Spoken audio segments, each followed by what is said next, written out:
What do you mean you were here? I'm sorry, if you were actually here on time, I got roped into stuff. In real life, I got abducted.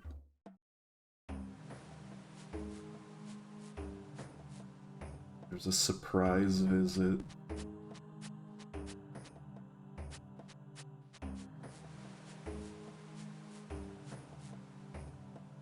Oh, I see. Well, that's good. I hope nobody actually got here, like, at the scheduled time. I bet people did. Now who am I kidding?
What are you doing tonight? How's your day going?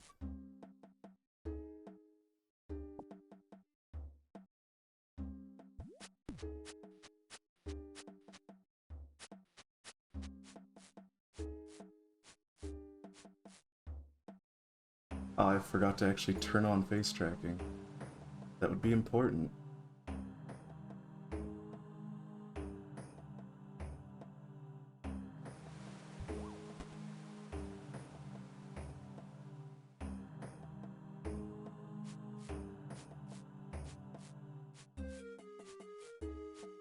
What, did your friend just, like, smack you?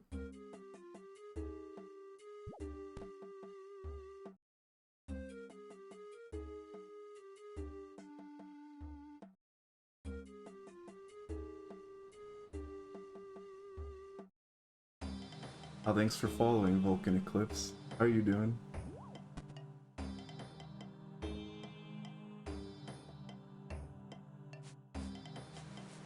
Oh yeah, what into it you mean? Are we talking like this, like rage? Is it like salt?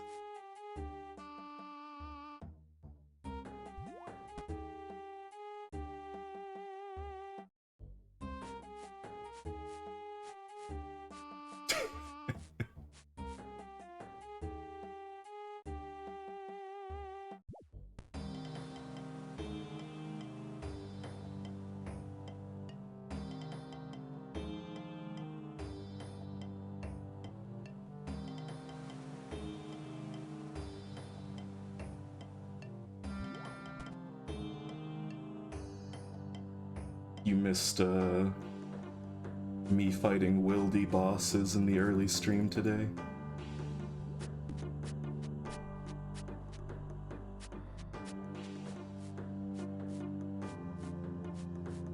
I say wildy bosses, but it was just one.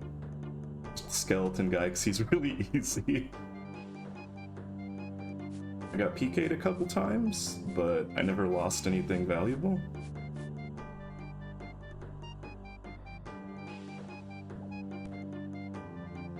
I mean, I just brought in boxes with me and I literally sent valuable stuff back the moment I got it. No, I got a Ring of the Gods. I actually got a Ring of the Gods, and like that was off stream though. Here, look. I was like seeing if it would even work, like if I was just gonna get constantly PK'd. If I was gonna get constantly PK'd, it wasn't gonna work out. At like 20 KC, I got the Ring of the Gods. I sent that back with an imp in the box immediately.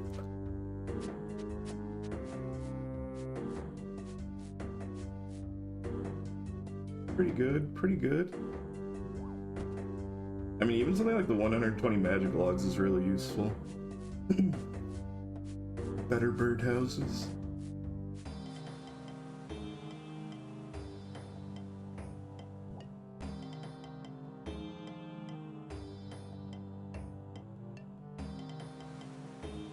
I don't know what I'm gonna use the Ring of the Gods for. It'd probably be good for Fight Cave, where your prayer consumption really matters.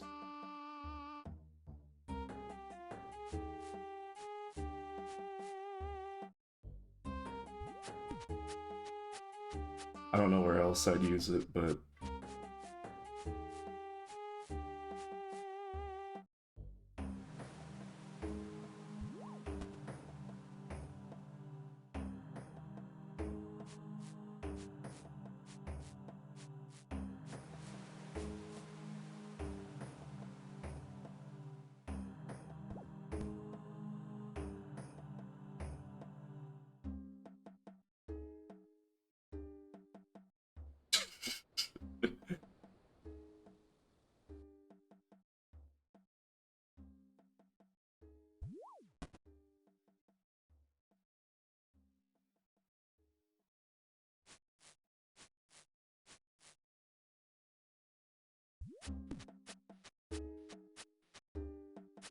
hello, Monkey D. Yakut.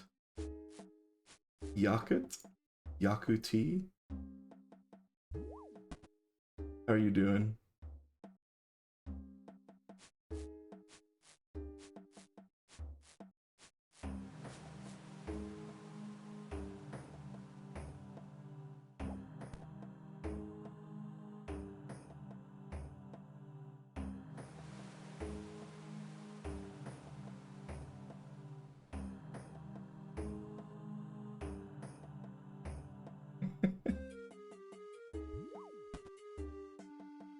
Uh, my autism is fairly contained. There are certain triggering factors that I will not mention.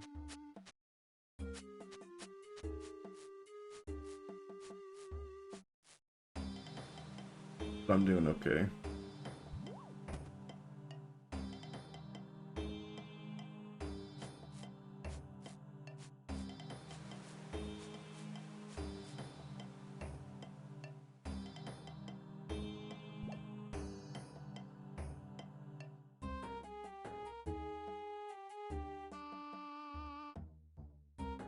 What does that mean?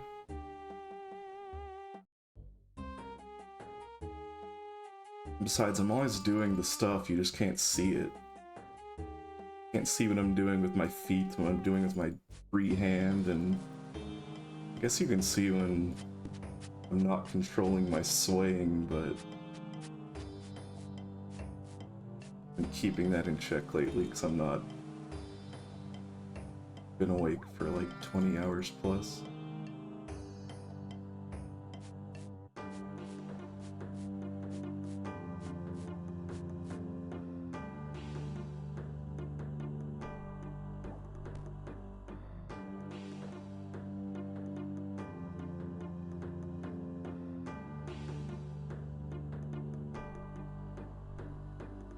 It's like a stimulus thing.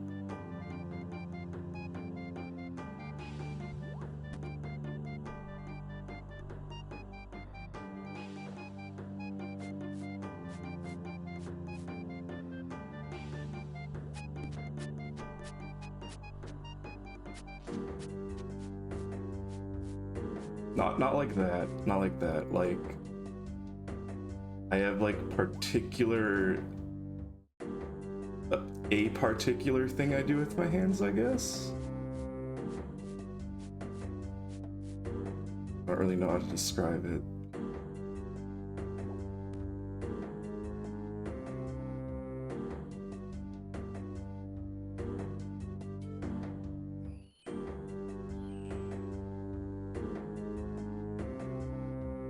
I don't think you get me.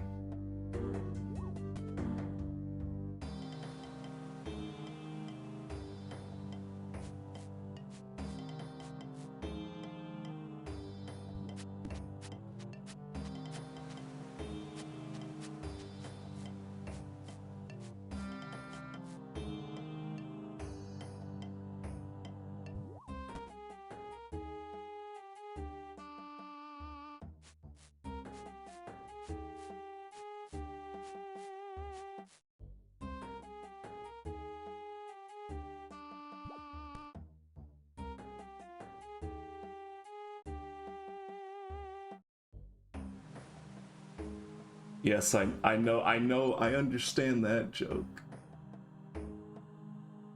I have observed enough jokes of such a manner to understand that one. Despite the other jokes that I haven't understood.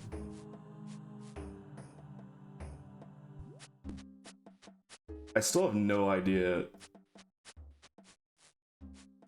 Meme Lord doesn't come around anymore, but he used to come around and drop a joke every time he came in. This one time he was like, "How do you feel about hole in the wall tag?" I was like, I have no idea what that joke means. I legitimately do not understand. I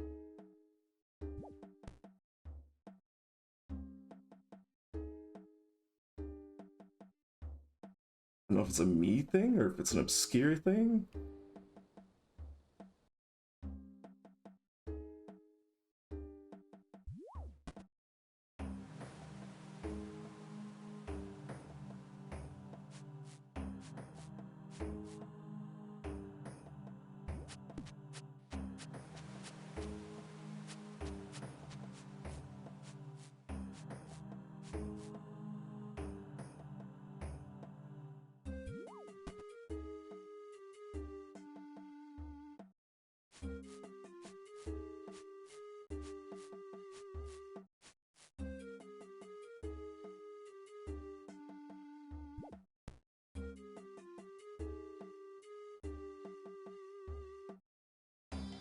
I don't follow, but I'm assuming I don't want to follow.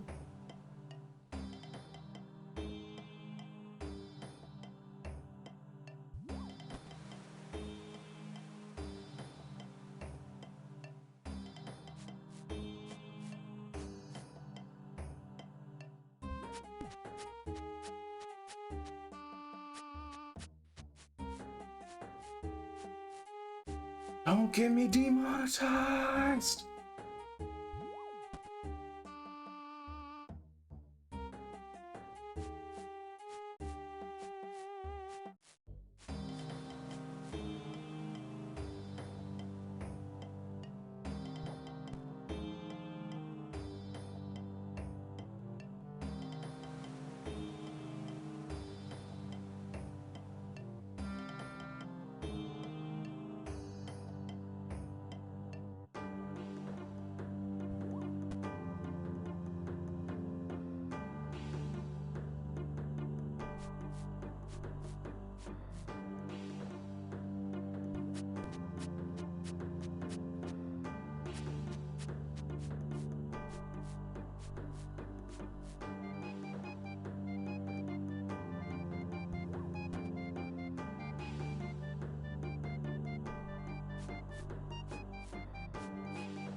Don't do wilderness content, kids. It taints your mind. Since I did the wilderness stuff, now whenever I see another player, I'm like, that's an enemy. That person's out to get me. They want my items and they want me dead.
The drop rate on that's too low.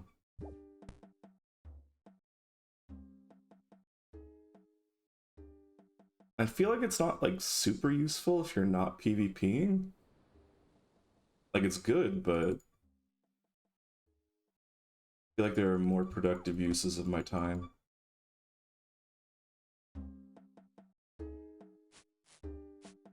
I might try to get an odium ward, but even that I'm not sure.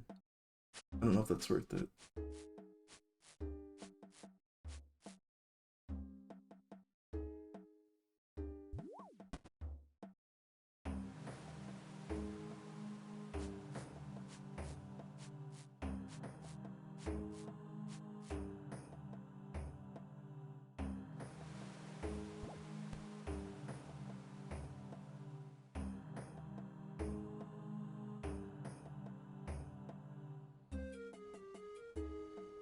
I mean, that's what I was doing it for the dragon pick, honestly. I was a little annoyed that I got a ring of the gods, don't got a dragon pick.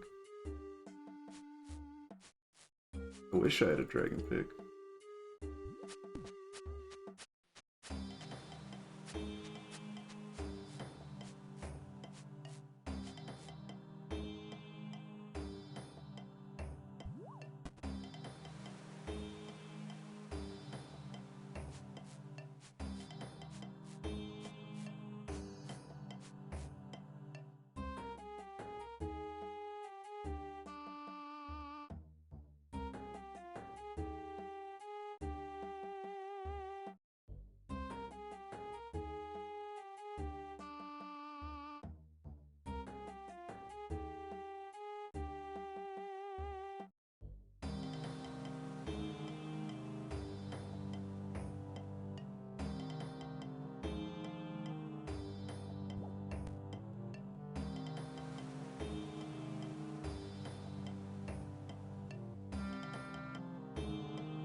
even know what a web weaver bow is. I'm really living in the iron world. Like, the people who PK'd me, like, were wearing things that were completely foreign. I'm like, I've never seen these items before. What did he just hit me with? Like, what is happening? Like, I just take a hit for 50 and I'm like, I guess that's the game.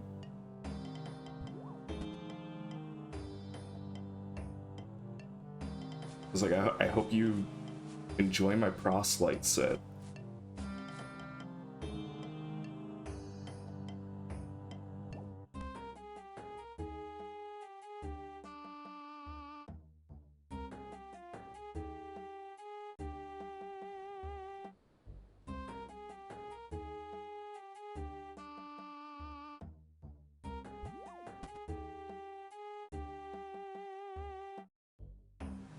PKer comes in, sees me with a dragon mace, wearing proselyte, and is like, yes, this kill's definitely going to be worth my time.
I'm already melting away. I might just go back to Hallowed Sepulchre, where I feel more engaged.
Laps and we're going back to the Sepulchre. It's where I was meant to be.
Real question is, what am I gonna play tomorrow?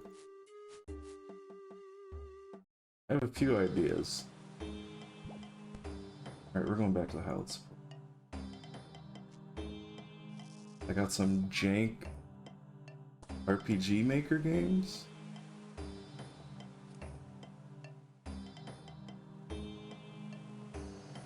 We could just go down the Steam free-to-play list.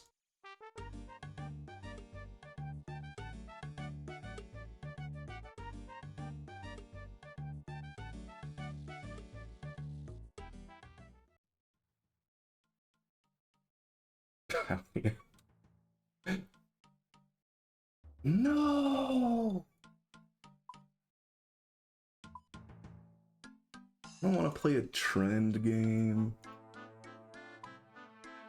Boring. Yeah, I knew end credits would get in on that one.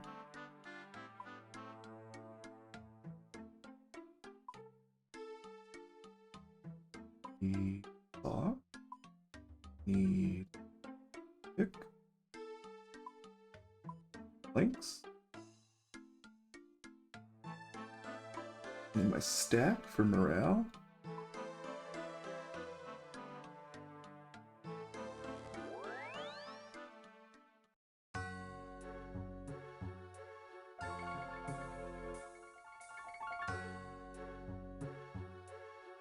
We have Pally at home. Turns on Minecraft.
What does this mean?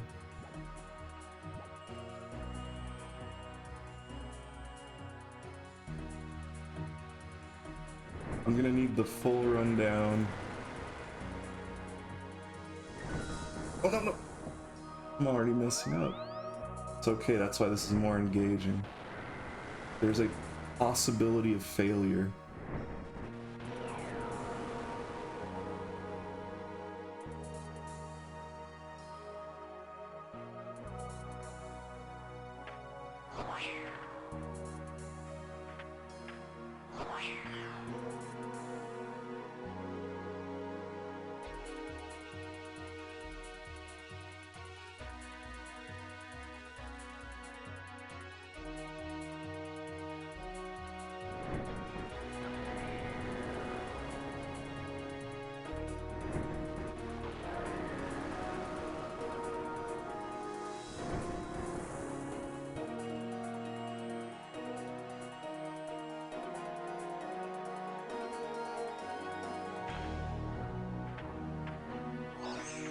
Is there PvP in Palia?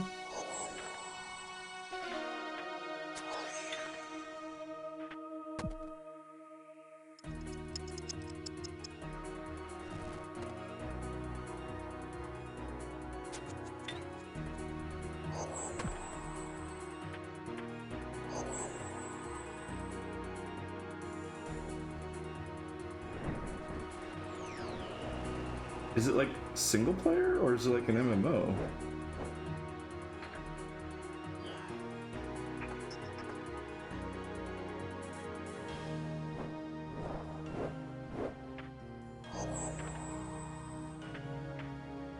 I was watching someone play it, and it just struck me as weird because it looked like it had like the same aesthetic as like a survival crafting PvP game, and I was like, that's weird.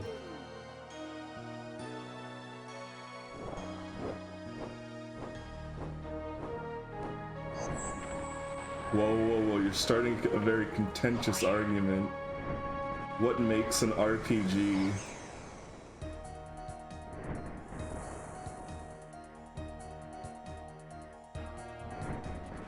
Personally, I would say that stats does not make a game an RPG, but I mean, if it has even like the loosest sense of lore and like a setting, I basically an RPG, but I would say like abstract games where like you are just in a grind chamber aren't RPGs.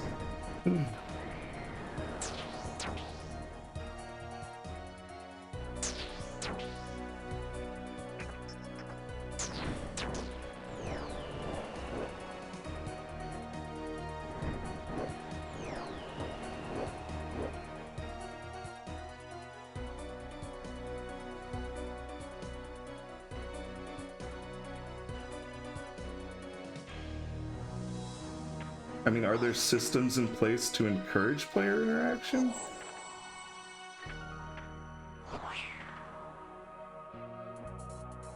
Like, for example, I would say like when I played Final Fantasy XIV, I didn't consider it an MMO really until I got to the end game. Like, it may as well have been a single player game until that point, for like the first 100 hours of the game. I want to say like modern WoW is pretty similar, unless like if it's like your first time playing and you don't know about like boosting and stuff in modern WoW, your first experience is probably going to be like very single player-esque.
Now this is community engagement.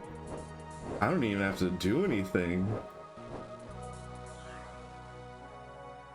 My live chat messages sent per time is going up rapidly. This is fantastic. I'm gonna have to bring up politics next.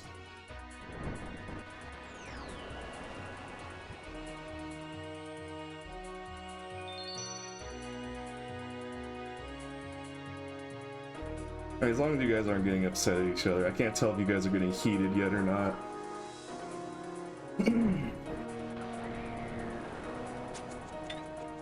It's hard to tell over text.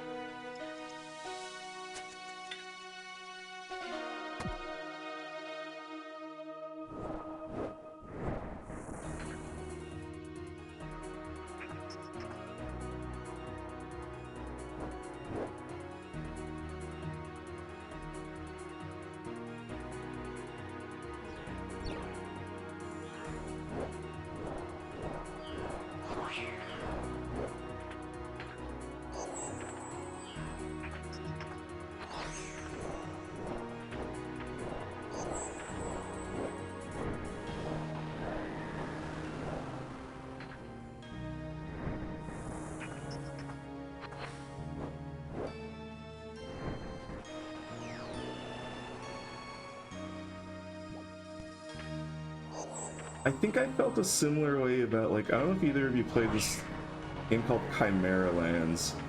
In theory, it was an MMO, and you could do things with other players, like gather resources and fight bosses, but it always felt like it was more efficient to do it alone, so like you didn't have to split the things. But that's like a design flaw, I guess, in that particular game, where it's like you have to split the loot.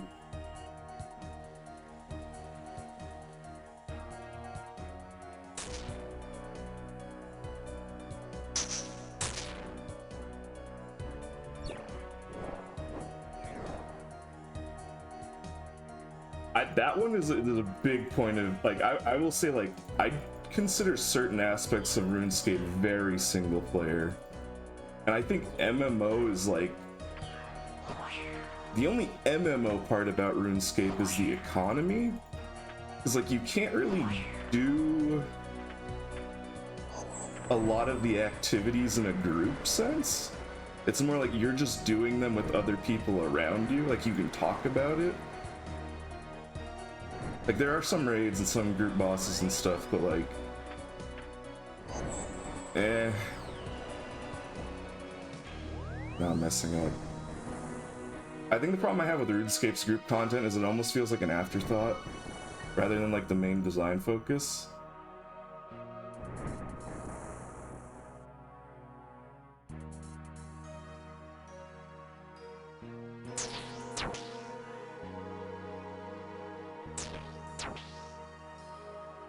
Like, I think the only content I've done in RuneScape with my friends is Barbarian Assault.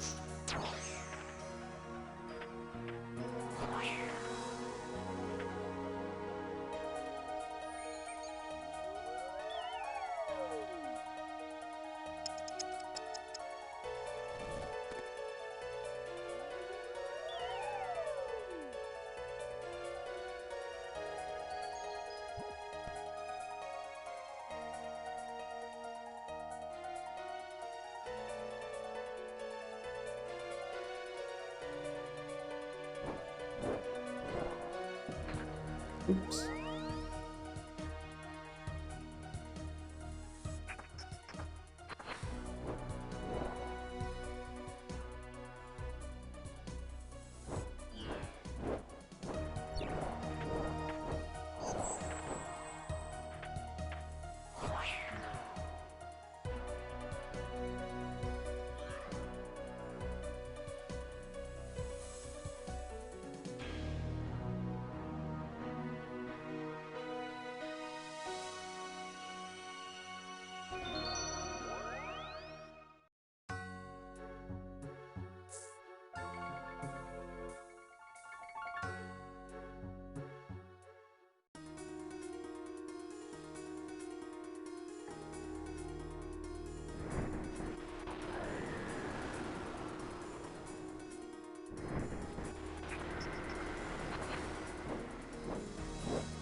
Whoa, whoa, whoa, whoa! Let's not talk about that kind of thing. It's that song and dance. I've been hurt too many times with the with the it's in beta thing. Fool me once. I'll see the results when I see the results. That's why I usually don't play betas anymore. I'd rather just see the game when it's out and judge it on that.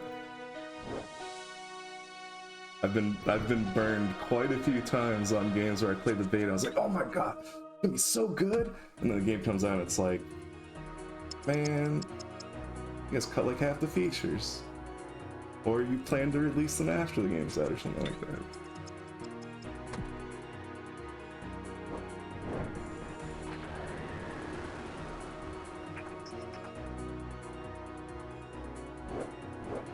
Yeah, but I think the problem is, like, if you're not planning on having something for the full release, then just say you're not gonna have it for the full release, you know?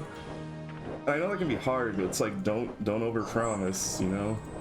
I don't like being overpromised to, which happens a lot in early access games, or games that have like an open beta. Because usually the purpose of an open beta these days isn't to actually find bugs, it's as like a promotional tool. Like, maybe some still do use it for the purpose of bug fighting, but I'd say like the vast majority use it as a promotional tool. Like, come get in on the beta, see what our game's like. It's like a limited demo, basically, is what people use it for these days.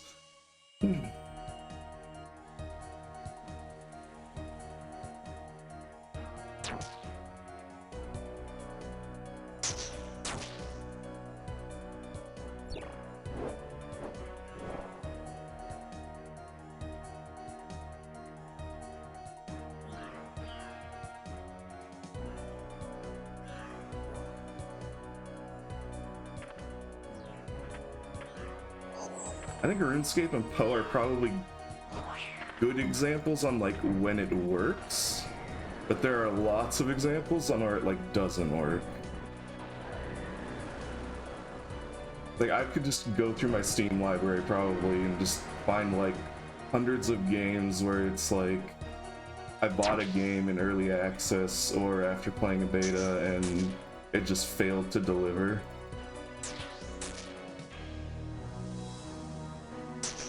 It's like, I can't really recall them off the top of my head because it's like usually I just block those games out of my memory because I don't remember. But Godus, oh my god, Godus. I regret buying Godus, that's for certain. Never gonna trick me again, Peter Molyneux. Peter Molyneux. Peter.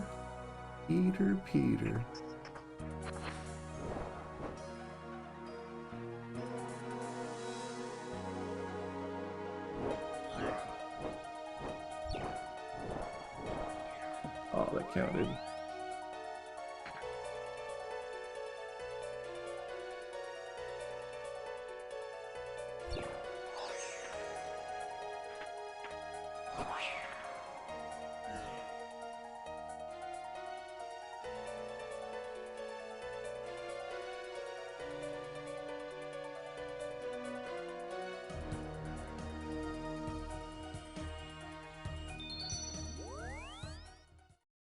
I think I'm also just a bit jaded on early access games and games that rely on beta hype.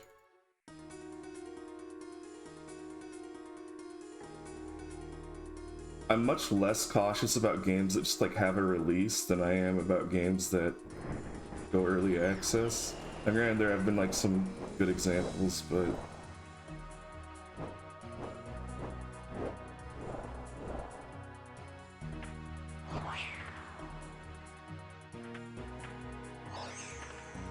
I'm trying to think of like something I played recently, like I guess Fractured Online. I was kind of looking forward to. I played the beta for that, but like, it's been a long time. They're still developing it.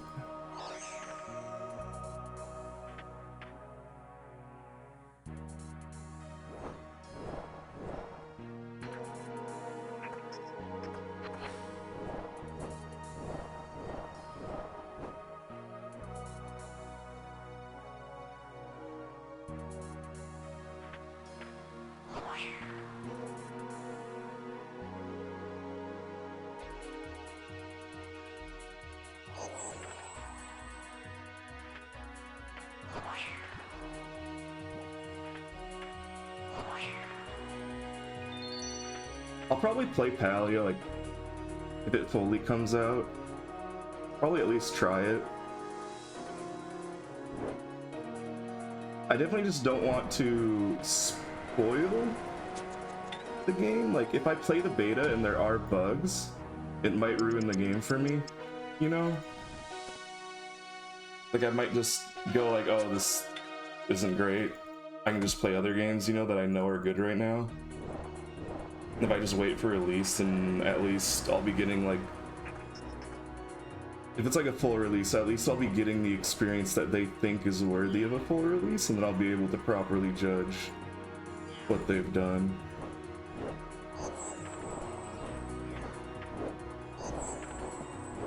Oops.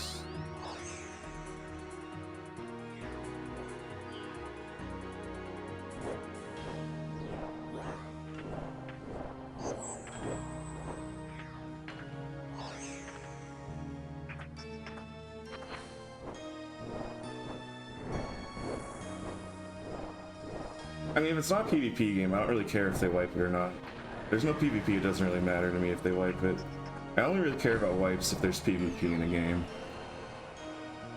It's like the same way I don't really care about other people's progress in RuneScape, because I don't plan on, like, you know, being a hardcore PvPer. But I don't really care if other people are, like, maxed out. Not really gonna change my experience.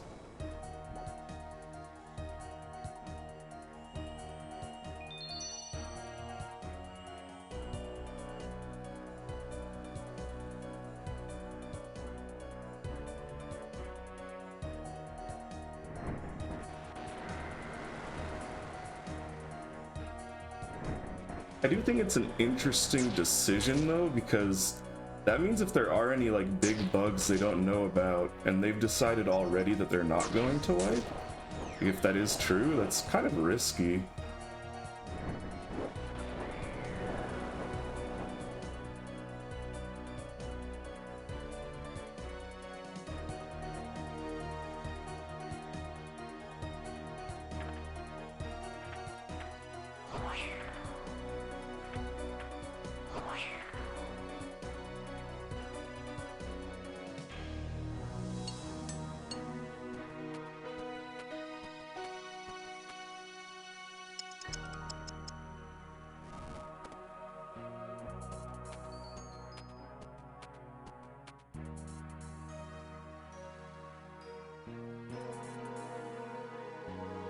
It doesn't matter as much if there's no PvP, but it's like, if you're saying you're not gonna wipe, that means if anybody discovers a dupe bug,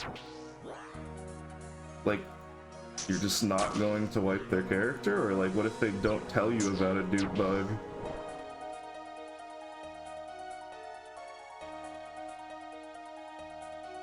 I'd say most players who play in a beta aren't actually doing it to help the developer, they're doing it to gain an advantage. It's like people who discovered dupe bugs in a beta probably aren't going to report them.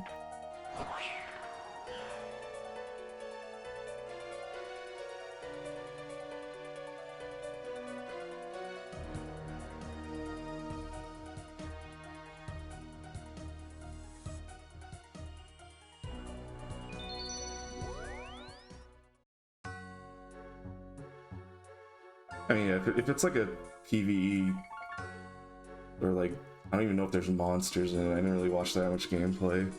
But if it's just like a farming simulator or something, which I guess is technically player versus environment, though not as most people understand it these days.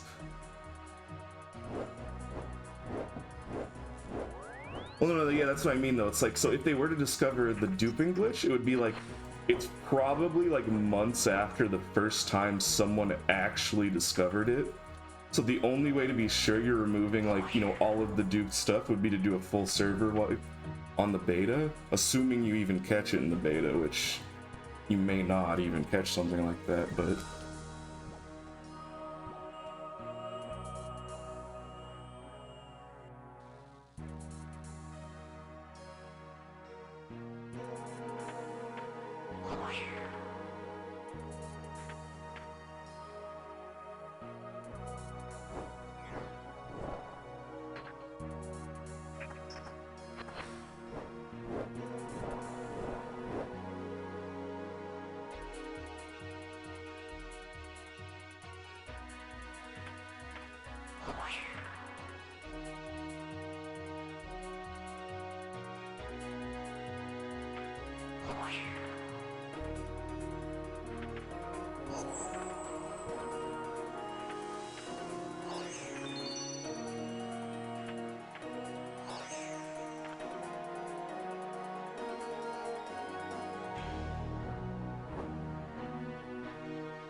Well, I think it's more like players are more accepting of a reset when it's from a beta.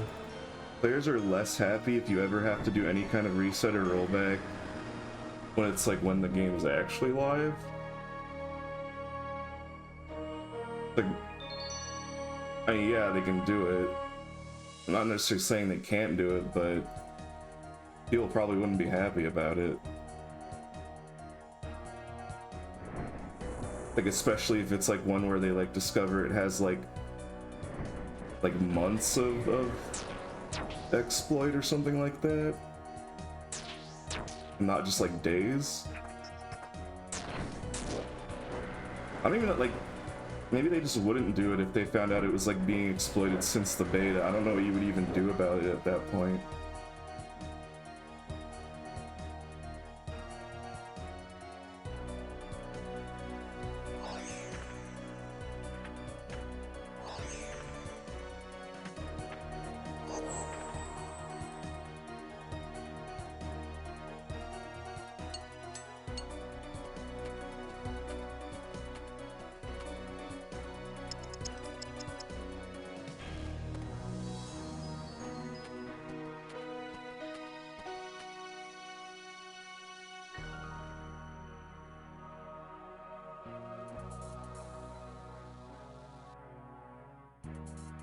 I think assuming that everybody accepted it might not be true. They probably lost players who were frustrated that like they got punished for someone exploiting something. So I can't imagine everybody was just okay with it. People probably quit about it.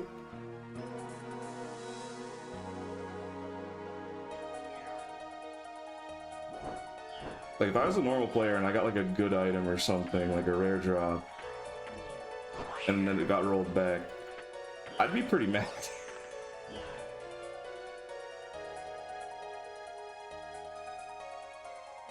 Like if I was doing like my wilderness boss grind and got my D pick and then like I just so happened to get rolled back that day, I'd be like, maybe I'm done playing this game.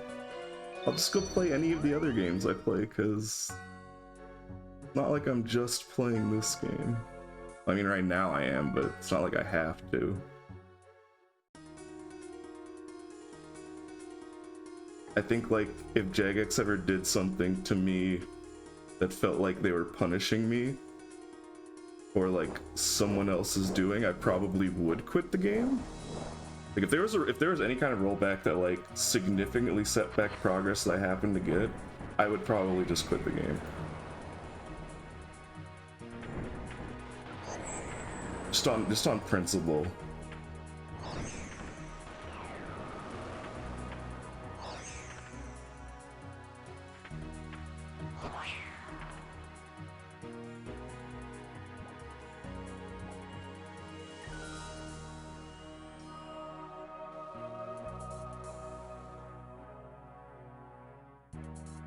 Like in terms of like, I'm playing Iron, so I don't really care about the economy.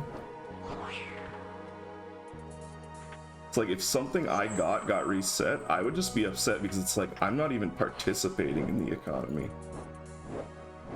Like I guess I can drop trade, but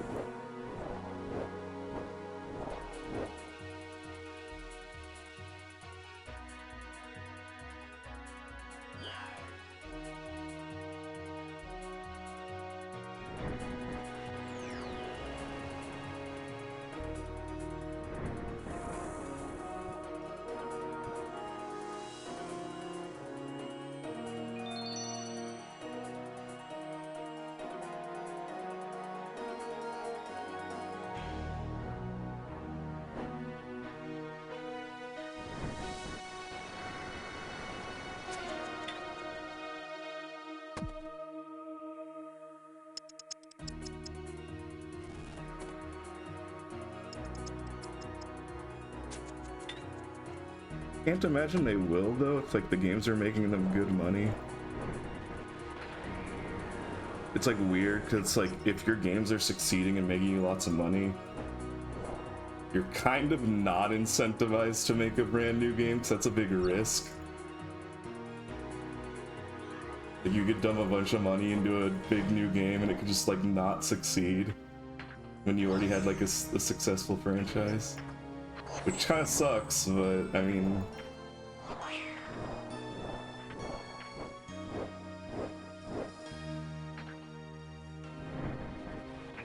it's kind of like it's like a compliment, but also not a compliment. It's like, your VTuber is really cute. What about me? Give me the compliments.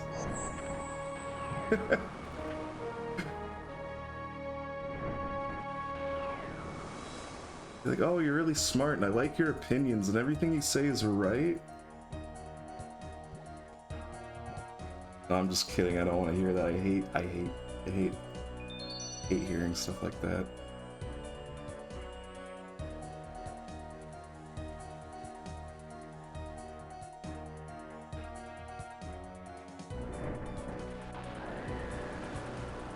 I mean, I chose to use it, but I mean, it's just a free one, so there's a link to it in my like section for the resources I used. I missed the timing.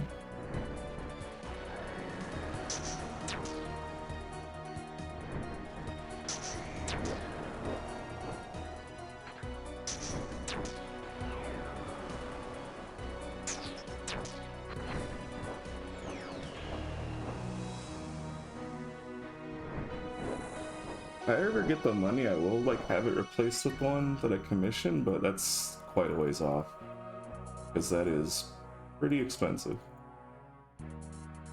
Maybe people will get upset if I do that.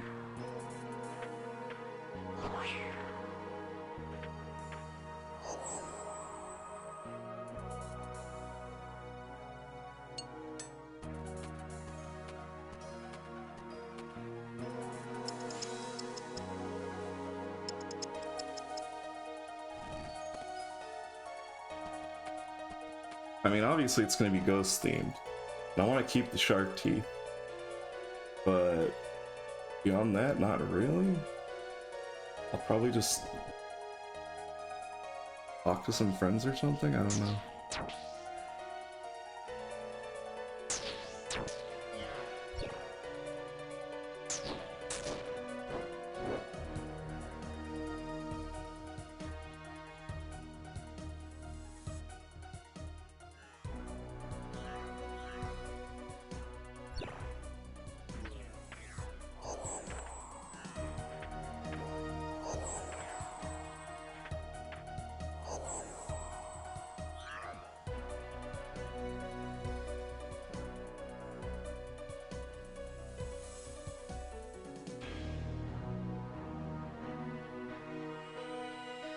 Ah, that's where you're wrong.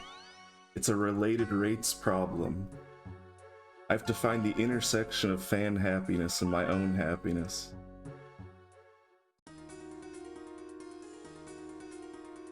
Or at least the most efficient point. And hopefully it's not... Hopefully it's like a maximized thing and not a minimized thing, because that would be unfortunate.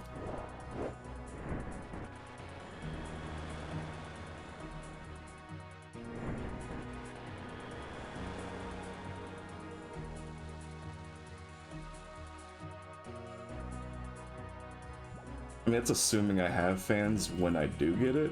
I mean, if I still don't have fans when I'm doing it, then yeah, I'm just gonna do it based on what I like.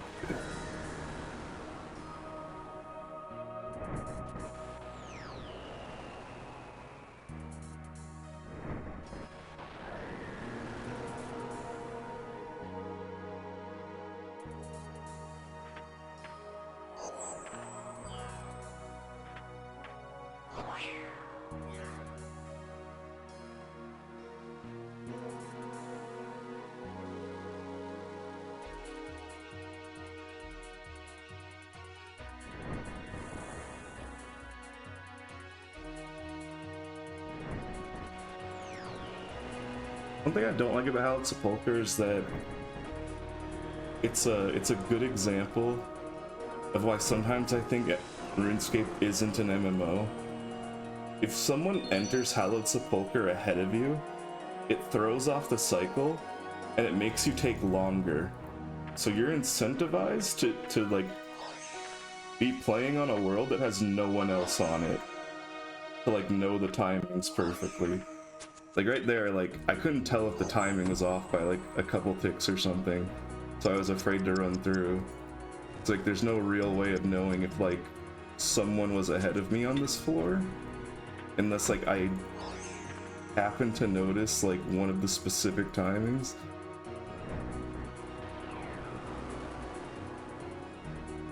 It gets even a bit more muddled, like if I mess up one of the traps, then it gets really hard to tell if any of the timings are off.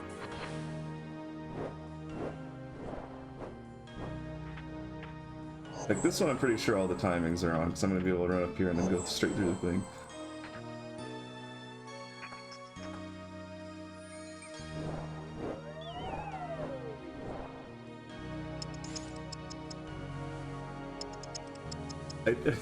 Oddly enough, I do think like some of the Halletsepulchre like possible records are only achievable if you enter at a very specific time after someone else has. So I have this one high score that I can't beat on one of the level sections that I'm pretty sure I was only able to get because someone came in and threw off one of the cycles.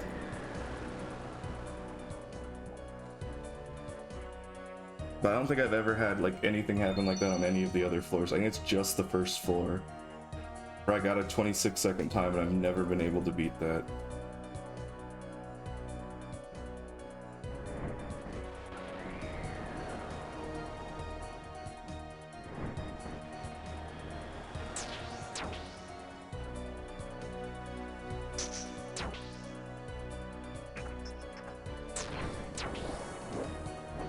Or like solo Tempoross, where I would just have to forfeit if someone jumps on my boat.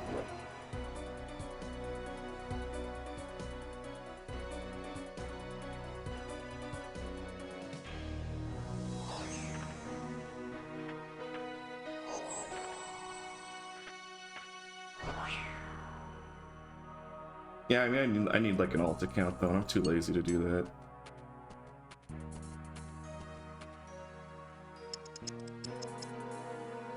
It's bound to be something really weird, like just like a one tick delay or something, because it's literally like my previous best times were 27 seconds and 28 seconds. And then the one that's like my record is just a clean 26 seconds. And nothing seemed substantially different, other than it was just like the fire was just timed better or something.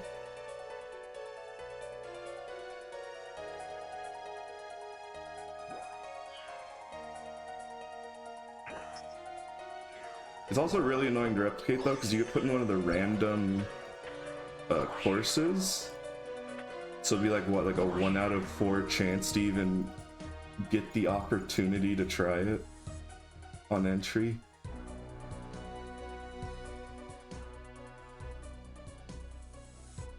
Maybe there's only 3. I think there's 4.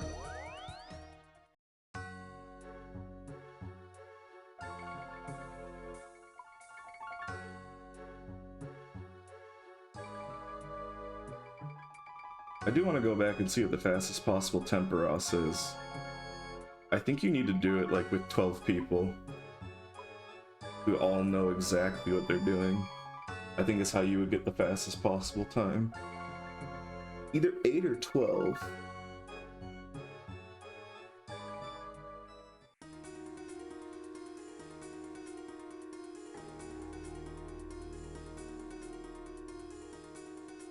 Like this one, the cycle's definitely off, but this might be off in my favor.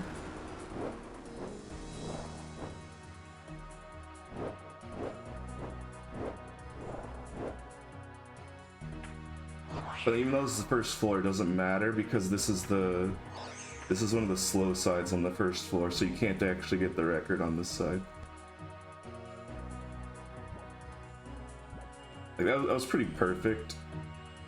And that was 32 seconds, and our personal best on the first floor is 26 seconds. Like I might have been able to like manually move over to the right and save like 1 second there.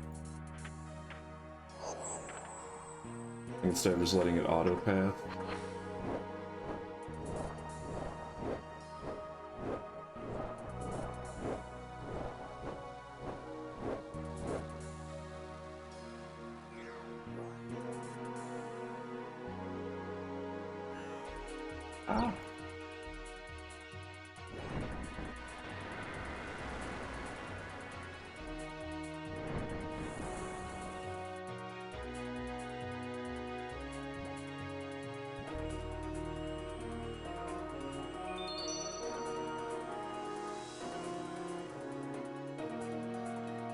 I think it's funny, like, is that if you were to, like, try to get a group together for the fastest possible, Tempoross time, the funny thing is, it would mean you would get 0 rewards, because you would have less than the points, the minimum points to get a permit. So, like, you'd be able to say, like, yeah, we did Tempoross in the fastest possible time, and we got nothing for it.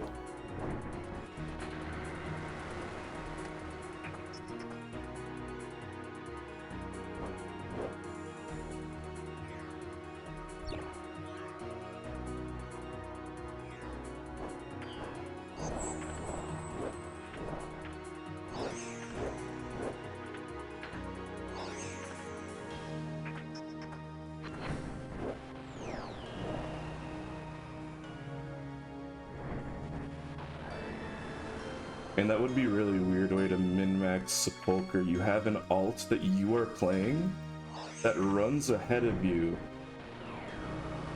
But then would you really be saving time? Because, like, you'd have to wait for the alt to get into position. Or you'd have to park an alt. You'd have to park an alt AFK on each floor and then get the timing right somehow between all of them. Like, if you get what I mean. Like, you'd put Alt 1 in position, and then Alt 2 would have to run the perfect route, and then get into position. And then Alt 3 would have to run the perfect route and get into position. Yeah, but then you'd only get to do one run.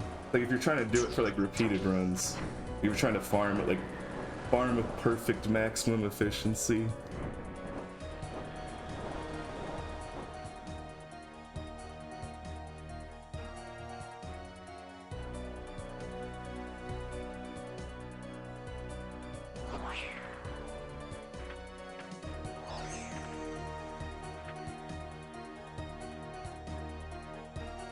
I'm surprised the guy didn't mention that, but it's probably because it's not worth the effort.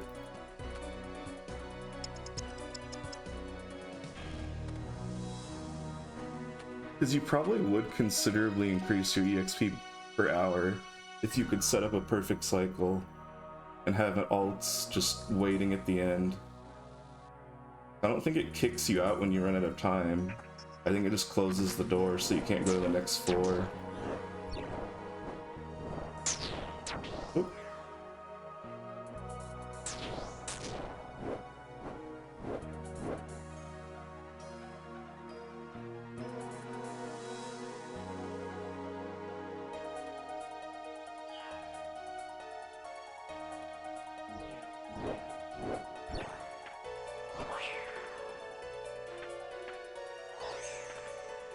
You gotta go make the content now. The world record Hallowed Sepulcher.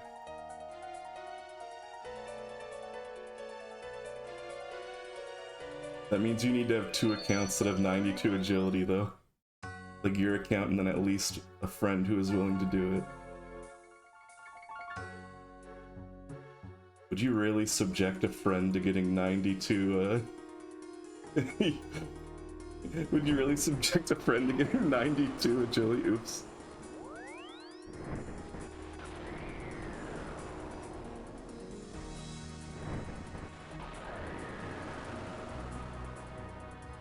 It's good, but most people don't get it that high. Like I've said before, it's the least max skill for a reason. Everybody can say it's a good skill, but then it's still at the bottom of the max skills.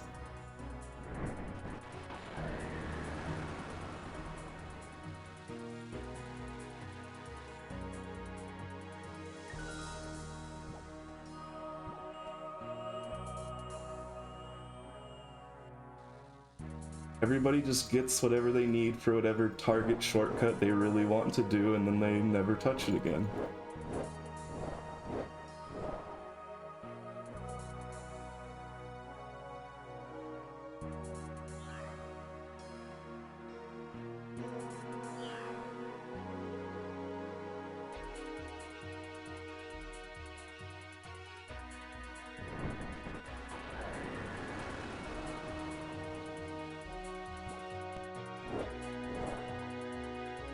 So in terms of min-maxing, I'm gonna stop here for a second. There's this really interesting spot right here where you can go around, and I have no idea if there's actually like a timing where you want to do that, because it doesn't, I haven't like found one where that's faster, but I think it's interesting that it's there. So I think the sword's like cycle, just it goes back before you like even complete that that roundabout.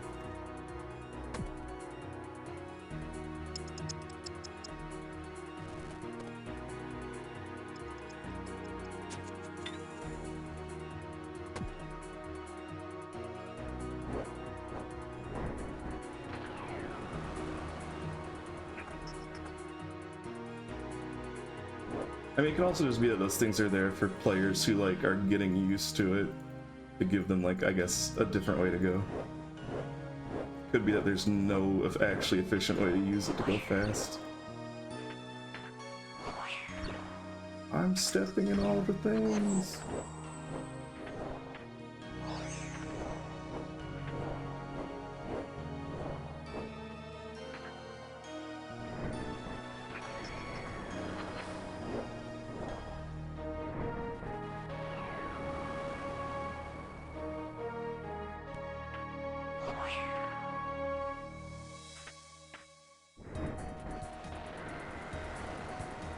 I got 200 million agility experience while optimizing my Hallowed Sepulchre PB. The video is like 700 hours long, and it's at 2 times speed.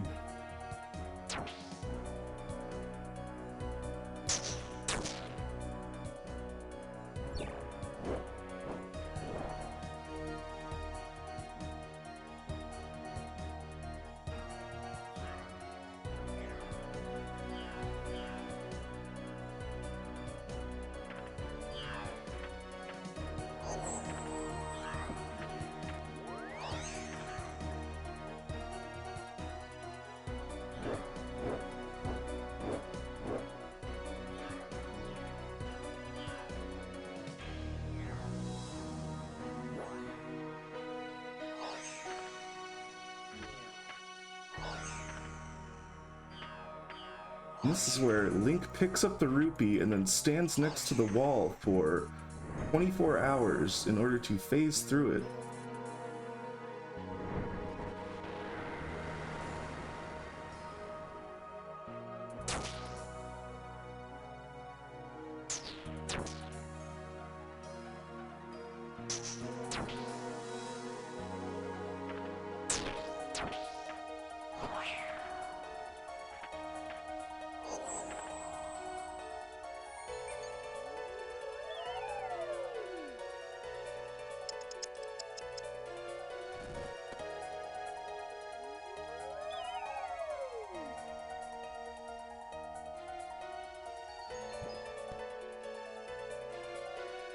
This is the part where Mario psychologically torments a scuttlebug in order to gain speed.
That makes me wonder. I wonder if anybody speedran an old version of Dungeon Lords.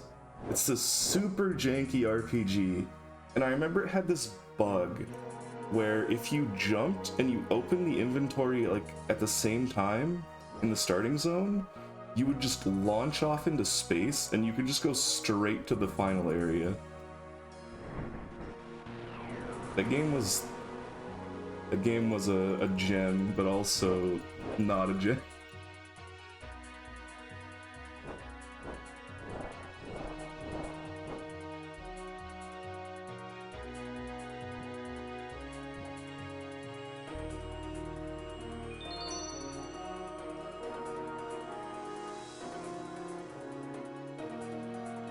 You could get like a trait that let you do backflips, and I don't think the backflips did anything.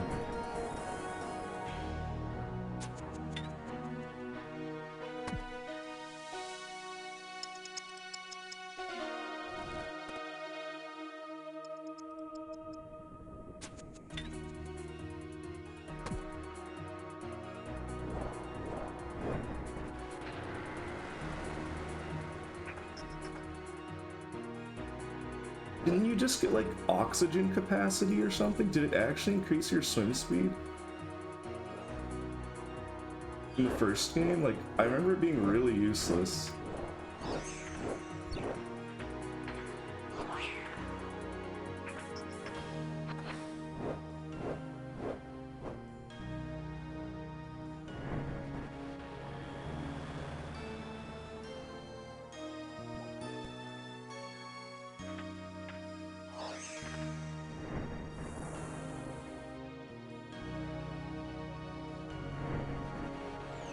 I mean, hey, we're playing RuneScape where players look at a 100 mil item and go, damn, that gives you 1% damage?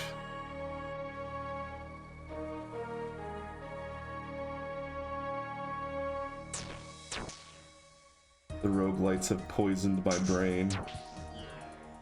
I want all my items to give me 100% damage.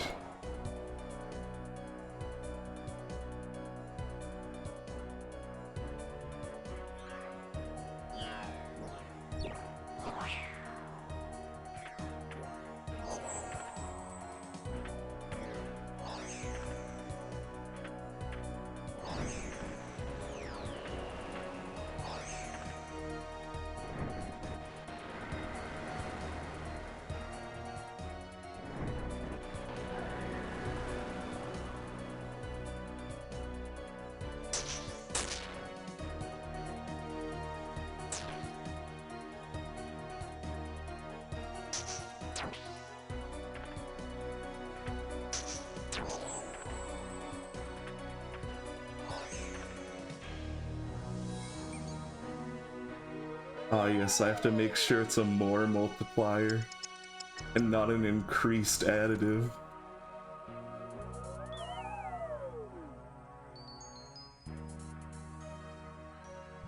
Good old Poe rules.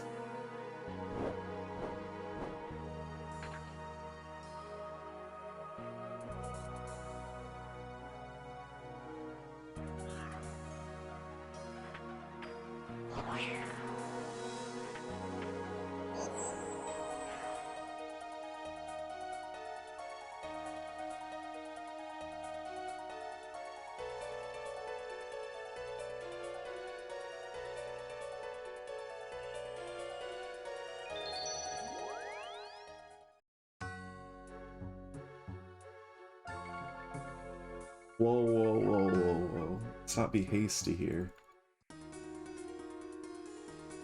Let's not be hasty here. Some of us actually like math.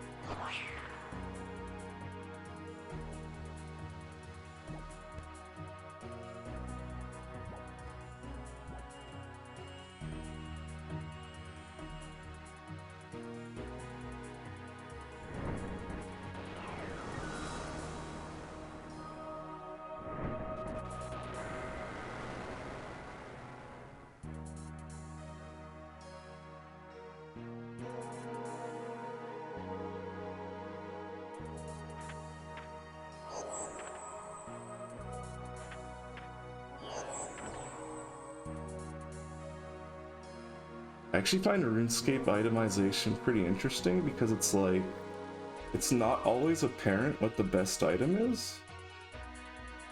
Like, one of my friends has been playing for like actual years, and he's like, yeah, you just always go for strength. And I was like, but the monster you're fighting has like super high defense, and you're not reducing it. So like an attack bonus is going to give you a DPS increase. And he's like, no, that's not how it works. And I was like, okay, we'll go find the DPS calculator and we'll try out these different sets. And of course having like the increased attack was actually DPS increase because he wasn't using defense reducers. But it's like, I find RuneScape kind of interesting in that regard. It's like, that's a lot of weird items you can use. Like with just like completely different itemization.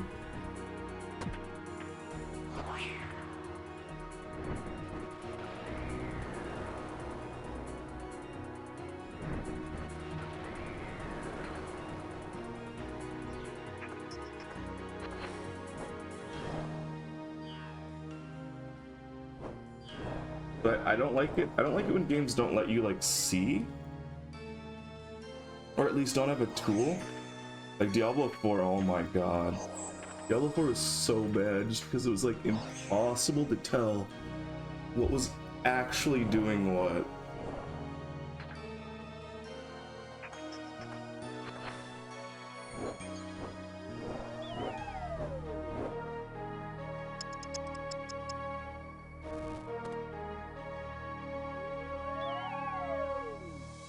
But yes, I can read and write, of course.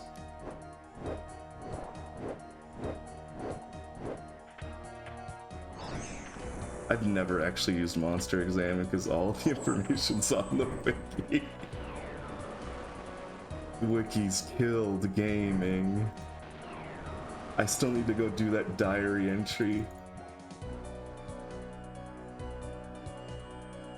I don't even know what Monster Examine does. Does it actually tell you the stats of the monster?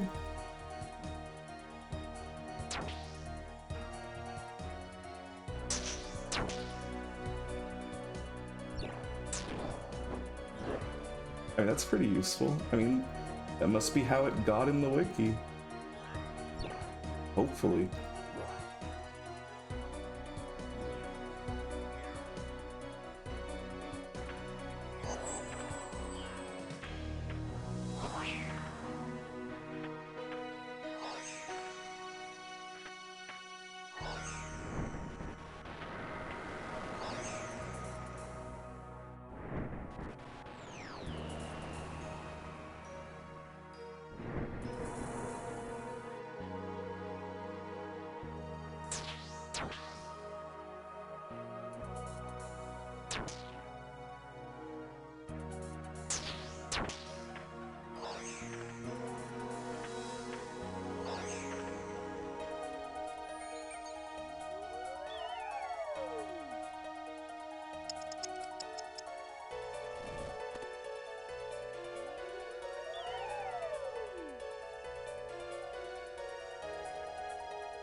Probably keep playing until like 5.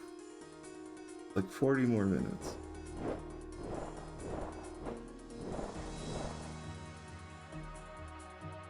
Short stream.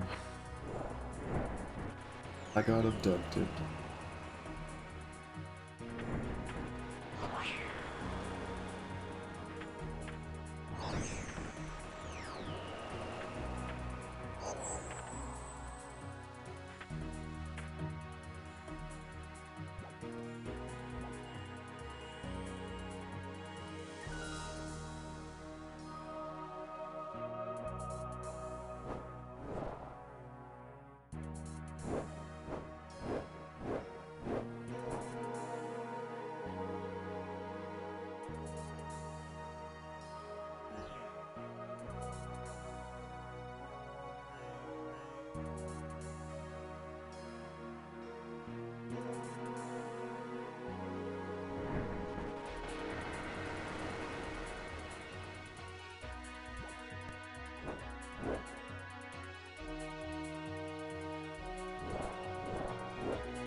I almost did an oopsie. We're okay.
Like the first time you do it, maybe it's a little fun like the second and third time, and I'd say the fun begins to diminish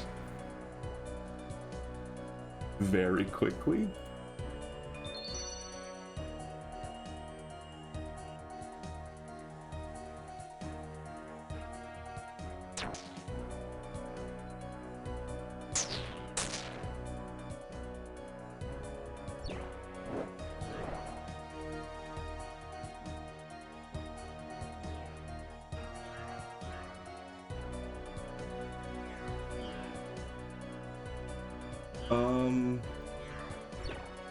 More like you just start to forget. Like you start to forget your surroundings and like what's happening and why you're there.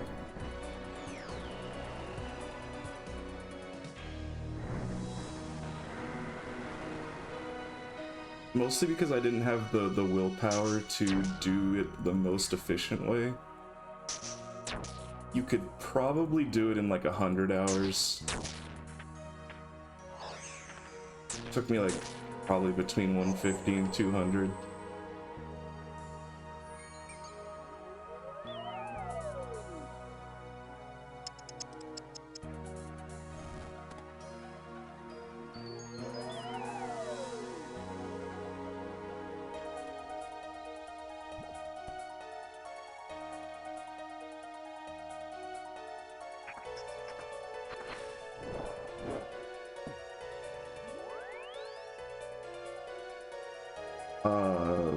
Part of it I did on the Mass World, so I was lazy, and then I realized just how long it was going to take in the Mass World. And that's when I switched to solo firefighting.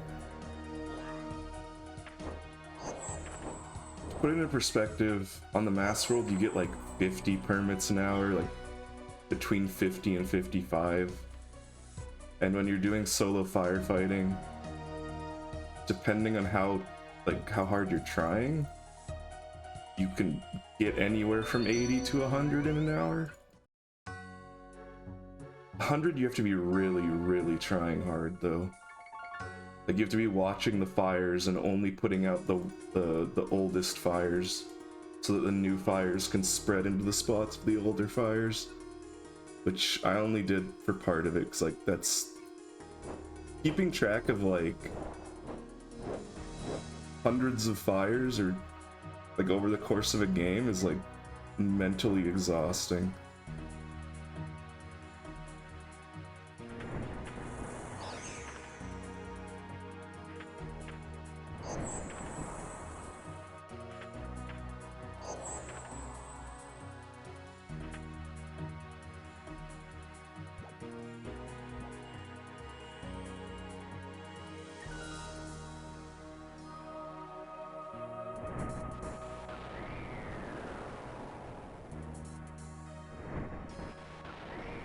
Apparently most people don't even know you can do it that way, even though like a really a really poor explanation of it is on the wiki, I will say.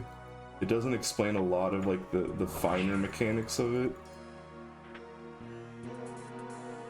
Like, a lot of people have come in and been like, what are you doing? Why is your island on fire? You're losing. I'm like, no, it's meant to be this way. Whole point.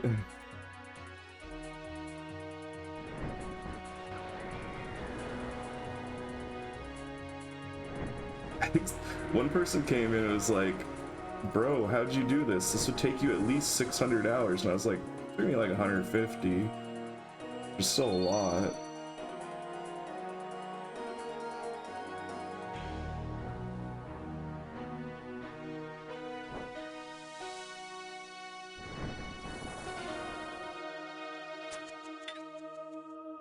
But like the core mechanics that it doesn't explain well in the wiki is that the fires can spread a limited amount of times,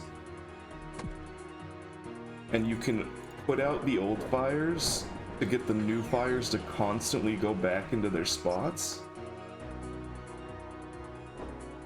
Oh, when I figured that out, like when I learned the actual mechanics of the fires, yeah. The wiki also doesn't like really explain how Tempoross's health works. Oops. Like, it just tells you do 17 fish, do 19 fish, do 19 fish, which isn't even what you really have to do.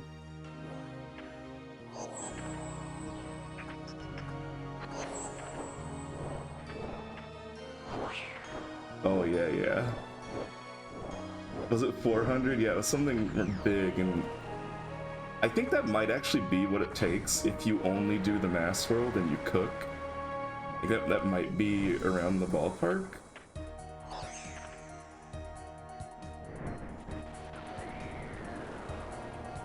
And I think the reason people don't understand the firefighting method exists is because it's not well explained on the wiki that you have to get 17 cooked fish and you have to shoot those before he uses his wave. And it doesn't... I feel like it doesn't explain that well. Because in essence, the solo cooking method and the solo firefighting method both get and cook 17 fish and then fire them. No, I'm not doing that. I'm putting this out of my mouth. You think I'm a good person? If you want a guide, they can tune in and ask me and give me viewer minutes. I'll explain it as many times as people want, but they're gonna pay me in viewership if that's what they want.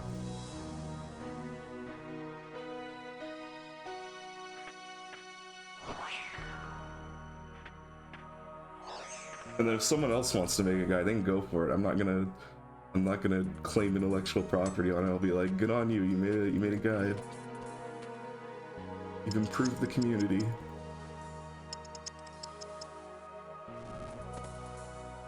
I'm all about improving the community. Doesn't mean I'm all about doing the actual improvement part.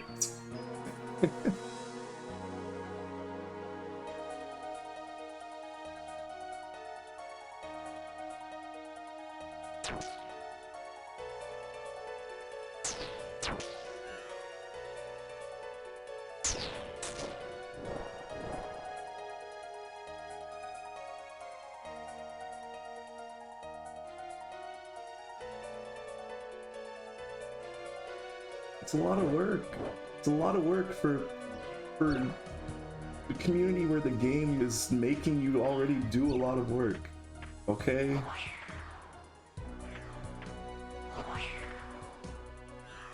A community where I'm trying to do Calvarion and some guy comes in, says noob, and then leaves. That's the community interaction I receive in this game. Or the other community interaction where I do literally any minigame and someone says F irons, and that's the community interaction I had for the day.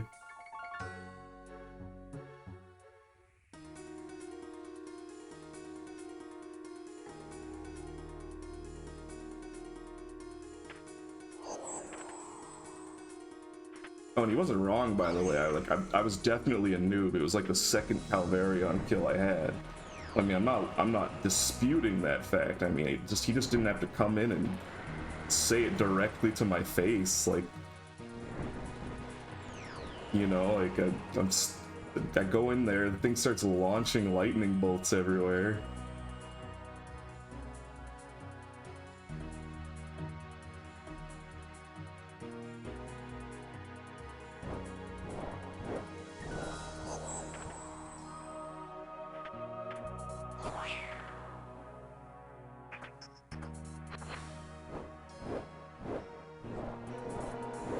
I keep chat on at those places to remind myself that I have not yet lost my sanity.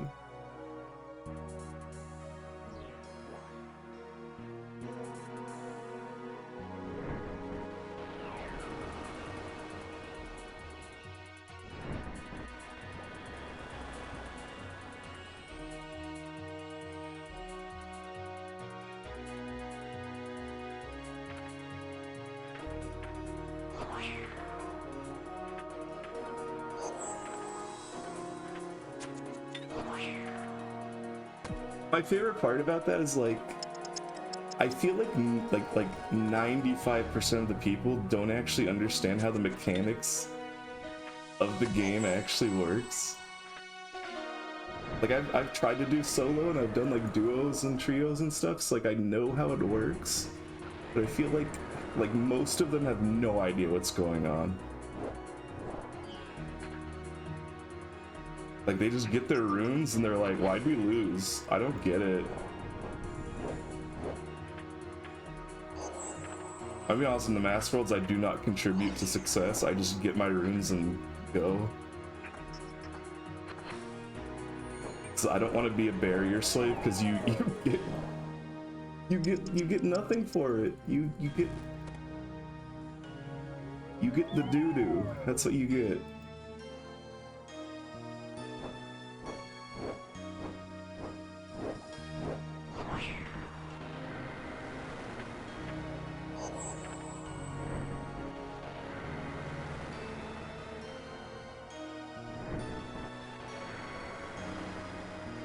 And like, I guess like they need to make it so, like, in the Mass World specifically, you get like twice as much EXP and points for doing barriers or golems.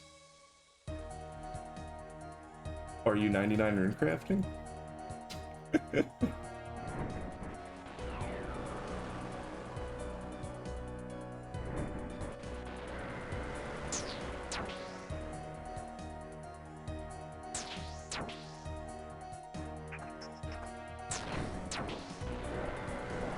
Thankfully, Guardians of the Rift has decent drop rates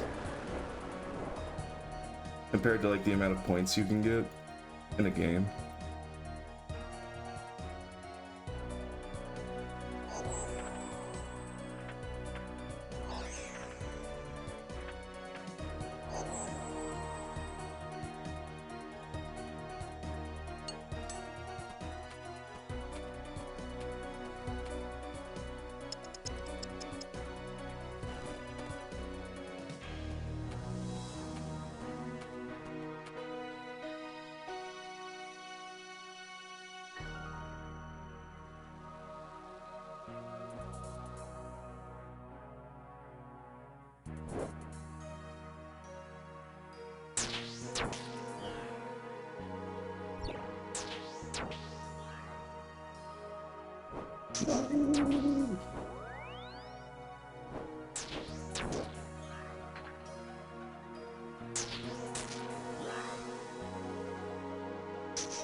Have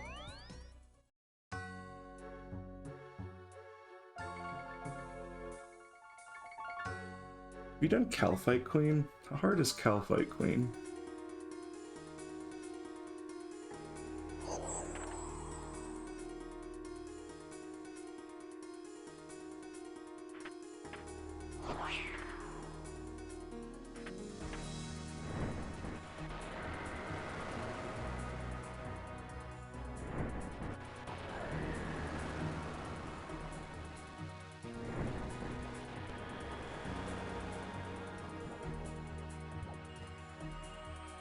I'm just wondering what I should actually farm for the Dragon Pickaxe.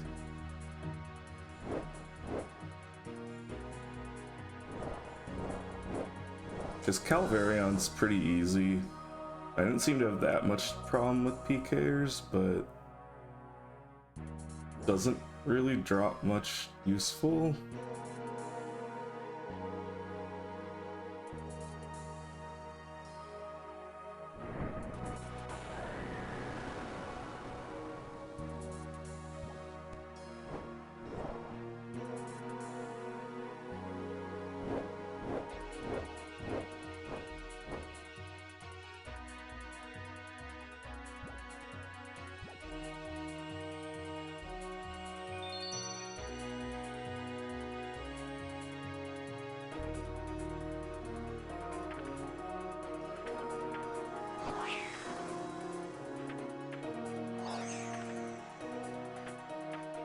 Doesn't Volcanic Mine give you a broken one though? It's such a slap in the face for how bad it is to get there.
No, why did I do that?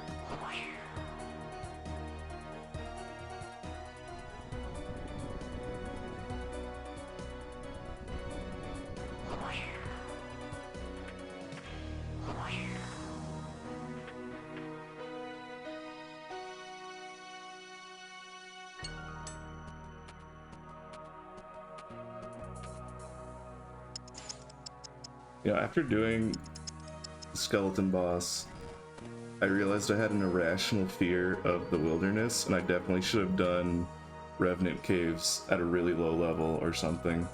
I kind of regret not doing it.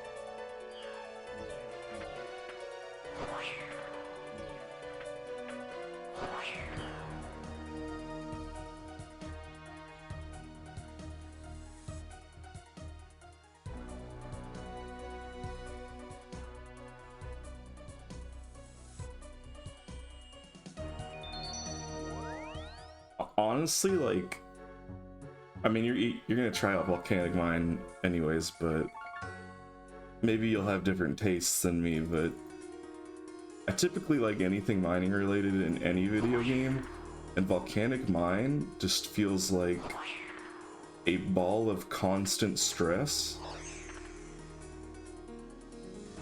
And then the drop rate on the D pick is like so bad compared to what you get.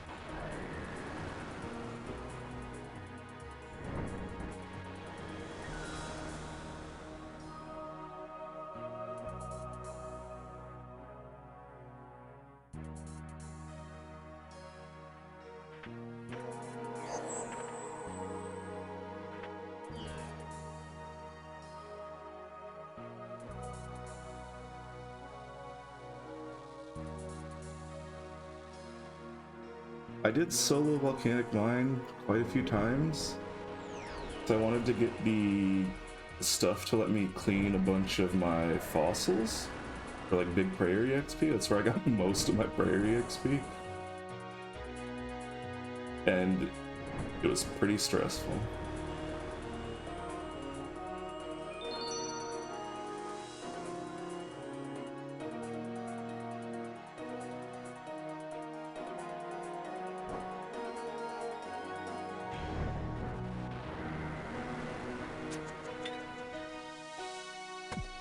I did like half and half. I was trying to actually mine the boulder solo, but it's so hard.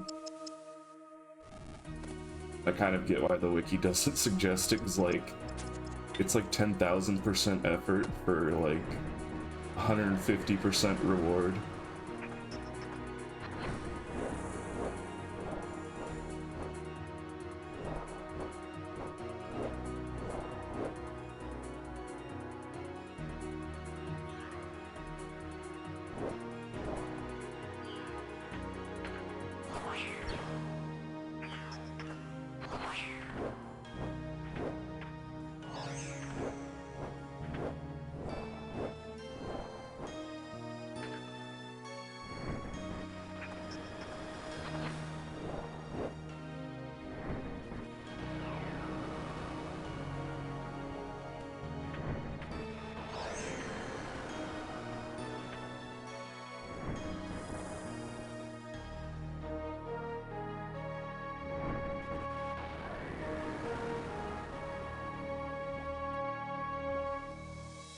Bro, your ring of the gods?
Someday I'll finish all these pointless grinds that don't matter, and I'll go do content that people want to see.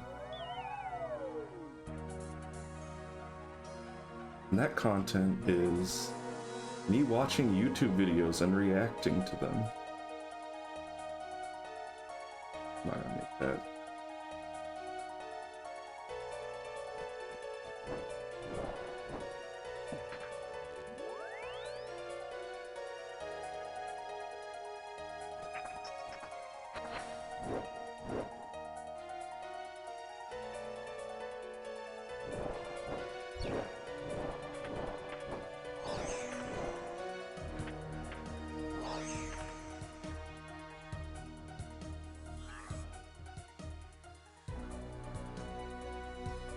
I'll be watching PK videos. That's what I'll be reacting to.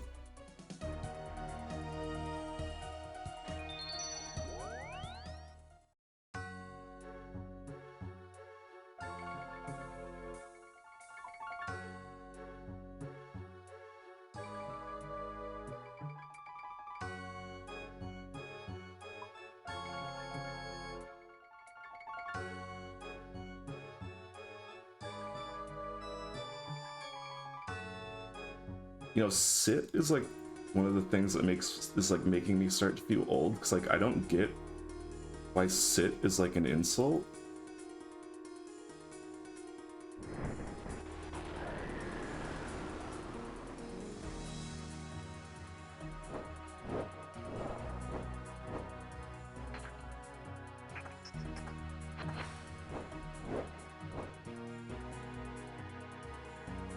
I guess, but it's like, does it mean anything if like everybody always says it after every kill? Like, you're playing a game which has PvP, one person's going to die, but everybody's always saying sit, then it's like, it's effectively meaningless.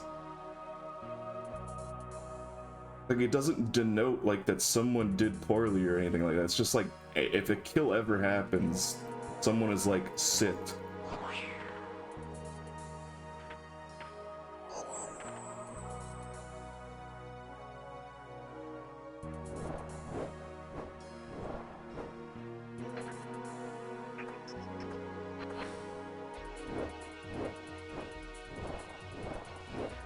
I mean, like, I can understand, like, the sportsmanship thing of at least saying GG if you're not doing it, like, you're not doing it passive-aggressively, which I feel like most people do.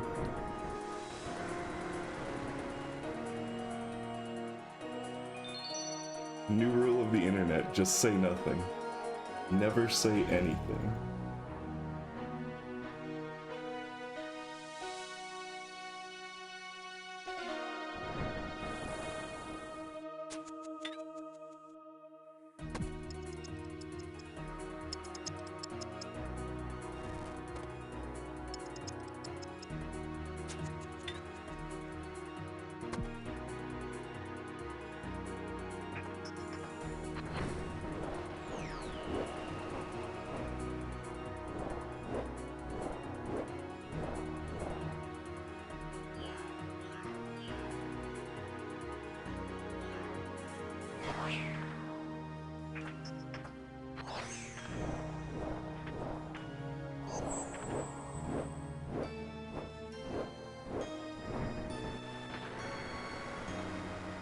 Honestly, I usually just don't even notice chat messages in RuneScape.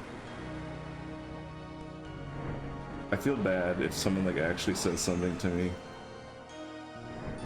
So I'll only really notice if their character's like on top of me and says something.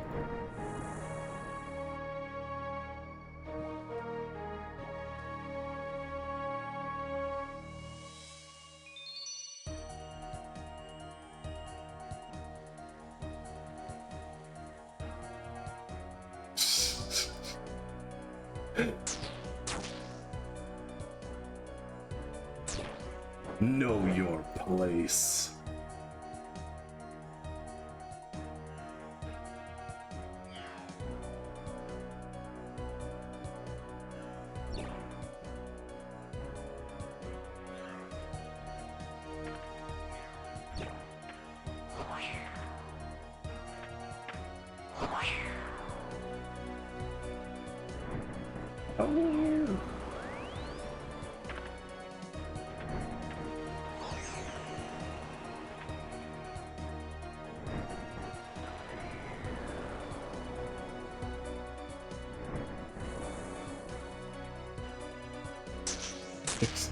You know why you've been banned from the GE.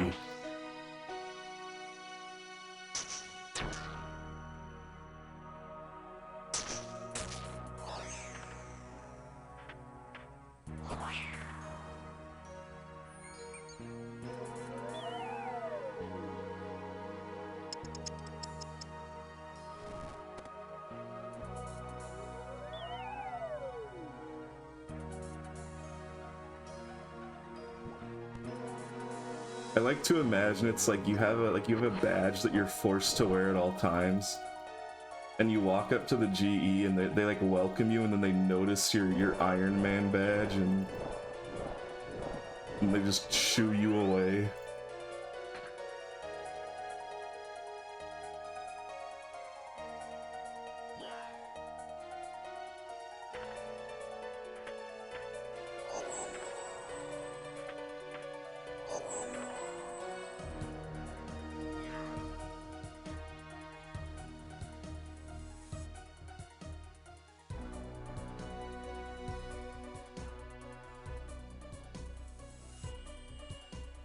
But then if it's an Ultimate Iron Man, they just don't look him in the eyes. They're just afraid.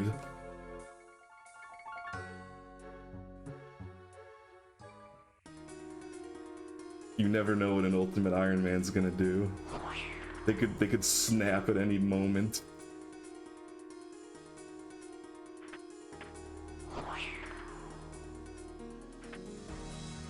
They're the kind of sicko that's gonna be carrying around a Void Waker and Falador.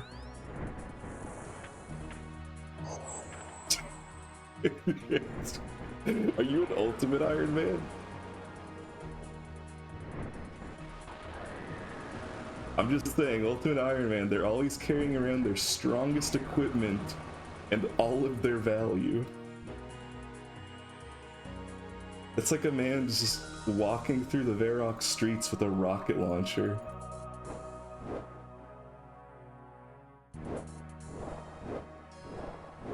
You never know when he's gonna snap, and instead of giving the hungry dog a bone, he's just gonna speck him.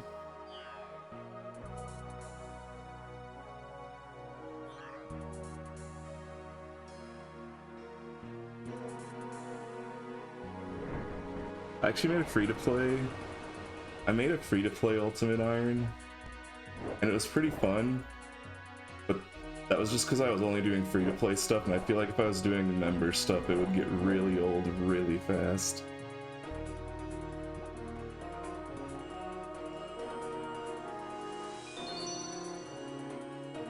Like, I did Dragon Slayer, and then I called it a day. I was like, that's what my goal was on this Ultimate Iron Man.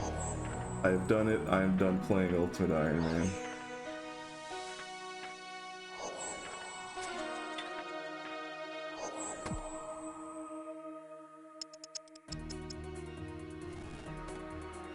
I think the most annoying part of free-to-play Ultimate Iron Man was just the part where you have to get all the bones for the guy. That one quest.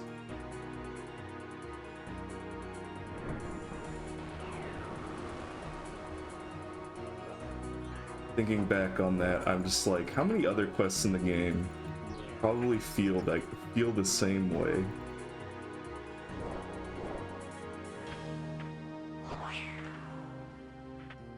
Like, isn't there a quest where you have to like enter a cave with no combat equipment? It's like, what, you just have to put all your stuff on a table and just go fast?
Ultimates are truly a different type of human being. I'm just gonna say it, Ultimates are always the ones in chat who are always the most disrespectful. I hope you're not like that. Like, I'm an ultimate, I'm better than you. Oh, I hit the fire. Like, I'm not gonna say you can't have fun playing ultimate, I'm just saying don't act all better just because you're playing ultimate. No. It's just giving you a hard time. But you probably get a hard enough time from everybody else already anyways.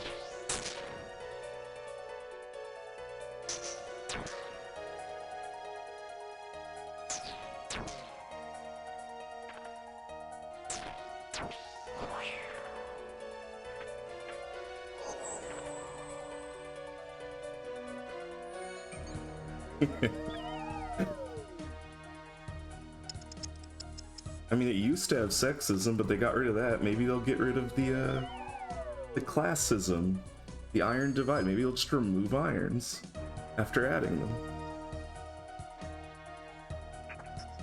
Can you imagine how upset everybody would be if there was an update that removed irons?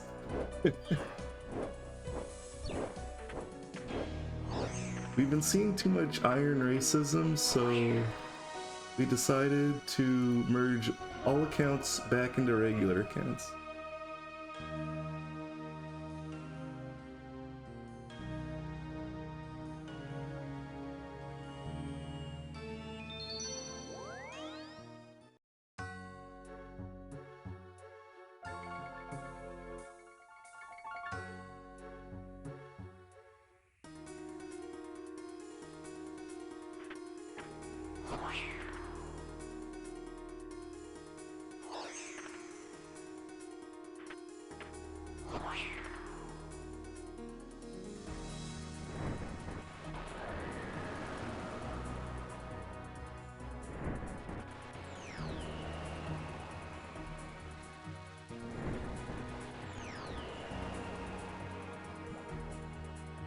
Are you gonna remake your account when they release Hardcore Ultimate Iron Man? No, I clicked too early.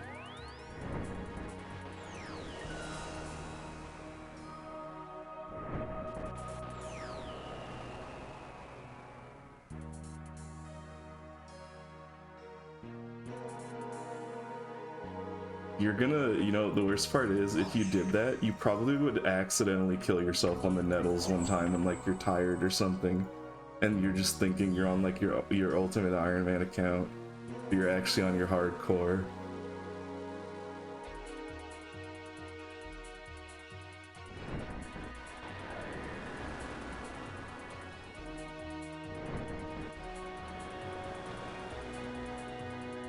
You know what would happen though, it's like, it's just like a thing, it's just a thing.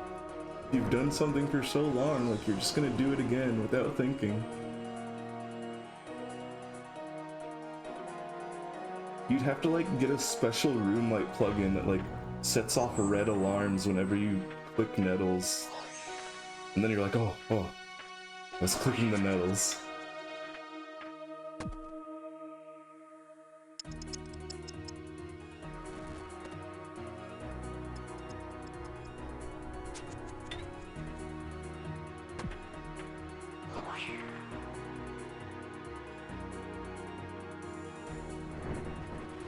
One time my friend asked me like, what would you do if I deleted your account? And I was just like, I'd probably never talk to you again. I was like, that's actually a genuinely malicious thing, and I don't think we could be friends if you just did that to me for no reason.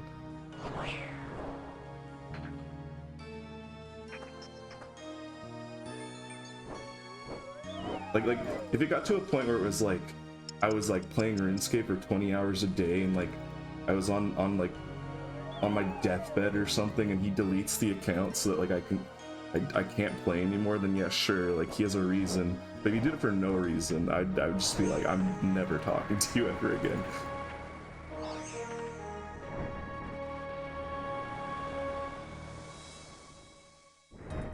I feel like there are a lot of like game accounts that people put a lot of hours into. Like it'd be the equivalent of me like going up to his WoW account where he has like literally every class maxed and just like deleting it permanently.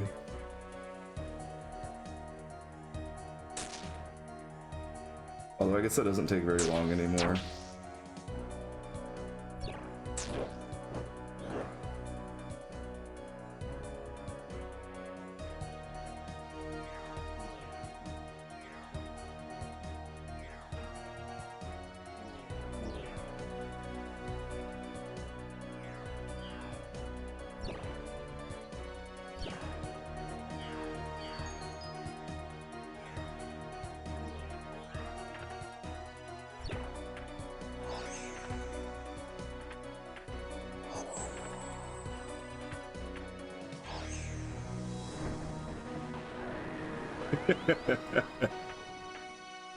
I mean, you quit, so...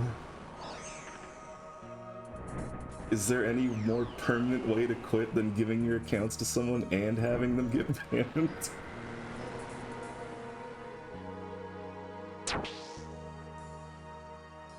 He was doing you a favor.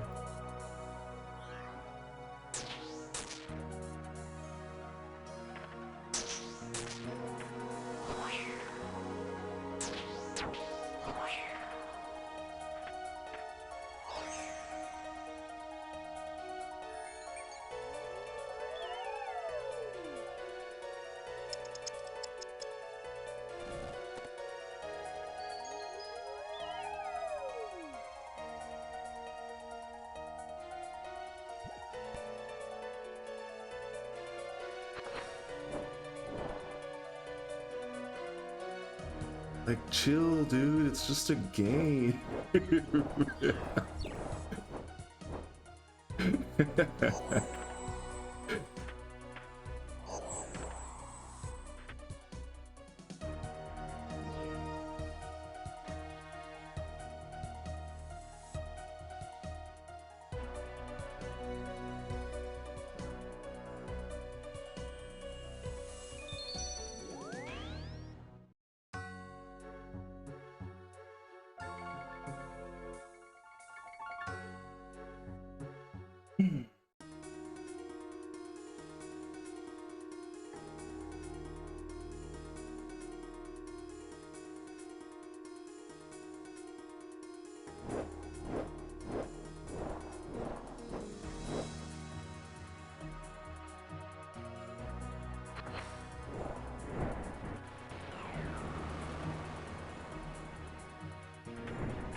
The best part is like if it got banned for macroing, he probably like downloaded a bot and then it probably just stole the account and then got it banned.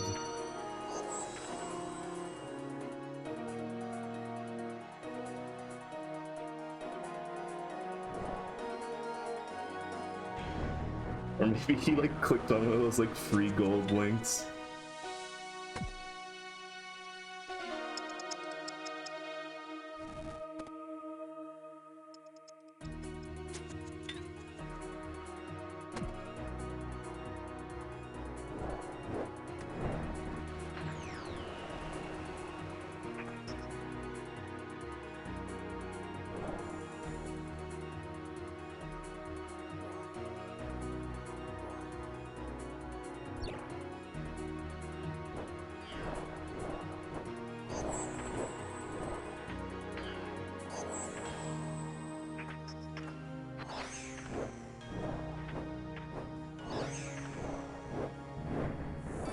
That could be vintage mithril ore. That might be worth a ton. You just have to sell it. Be like, this is 20 years aged mithril ore.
And now you are an ultimate Iron Man. How big is your cash stack? How much you carrying?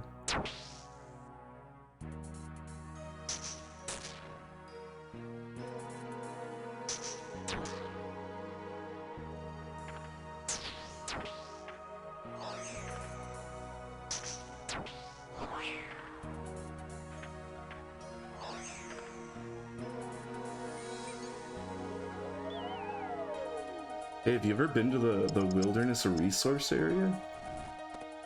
I heard there's like a place there where like if you're an ultimate Iron Man, you can buy a bank with 17 mil.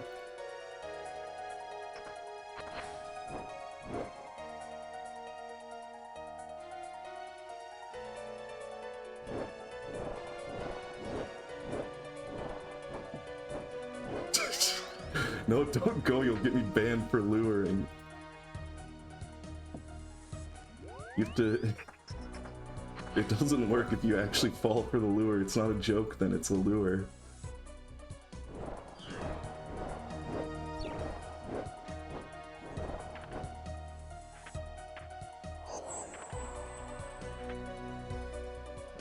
You shouldn't go to the wilderness at the behest of strange people.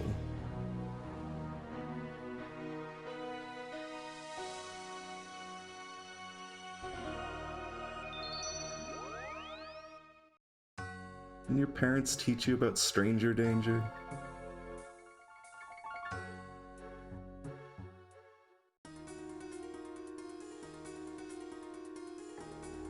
Oh, how sweet of you. Now where does the insult come? Whenever someone says something nice, I always expect an insult to come after. I don't think you're strange. I think you're extremely weird.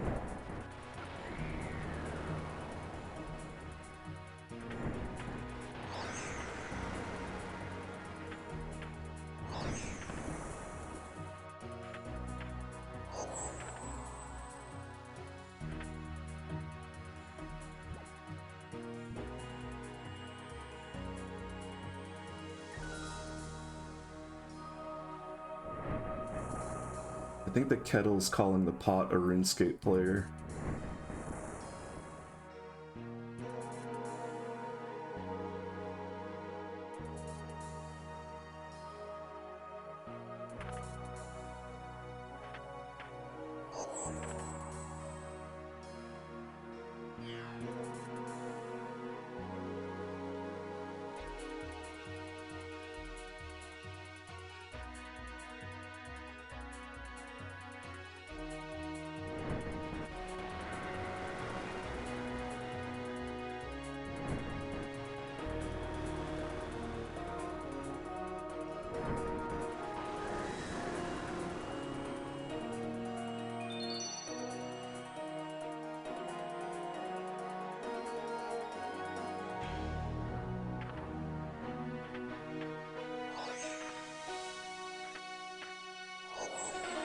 Well, that's because I'm wearing an amulet of human speak.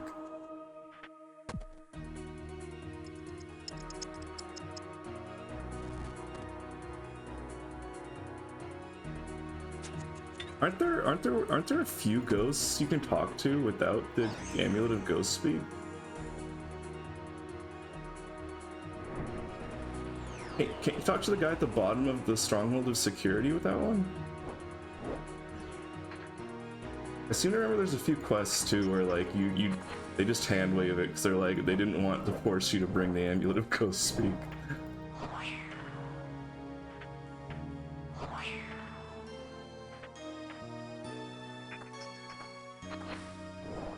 I mean, even Ultimate Iron Men have to be considered human.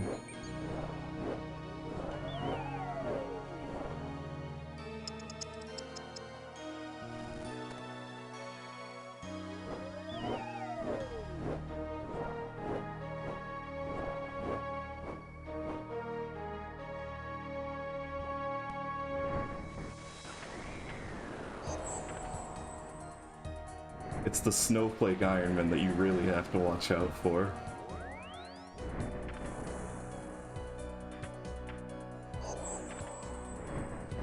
I can't say that though. I know at least one person who watches me plays Chunk Locked. He's pretty nice, so.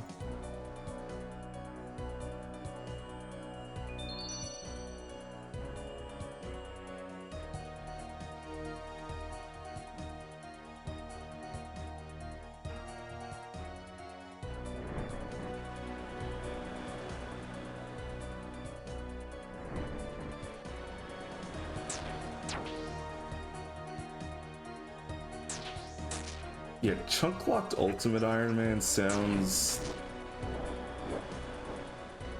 I don't know, that sounds a bit rough.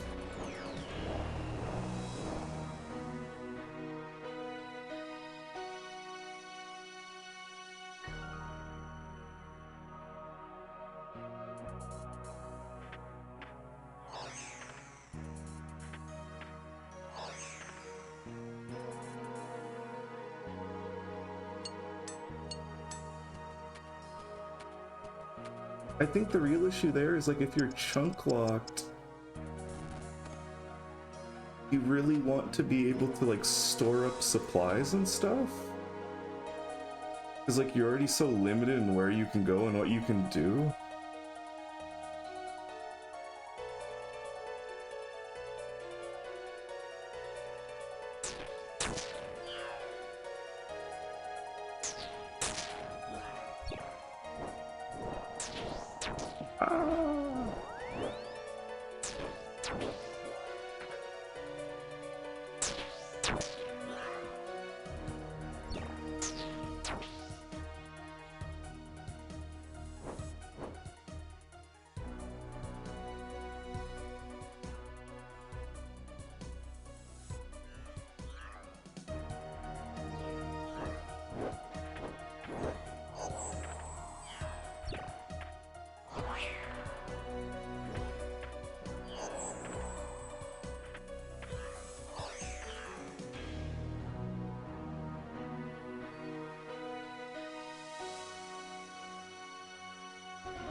Welcome in, Sam.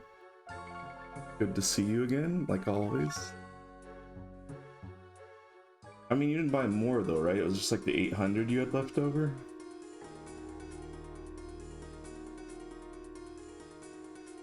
Did you at least look into coconut milk? You could have used them for coconut milk.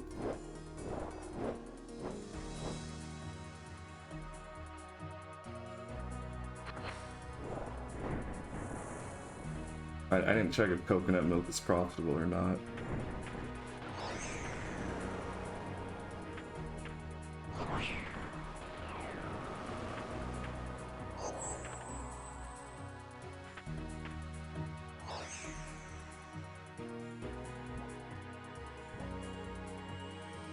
Why did you buy 5?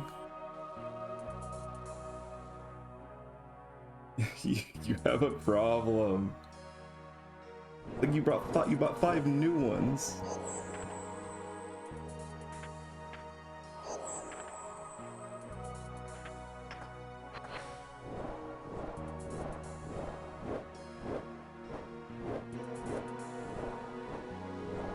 So just find an activity in the game that you like doing and do it and just collect some GP and then, you know, spend that on other things you like doing.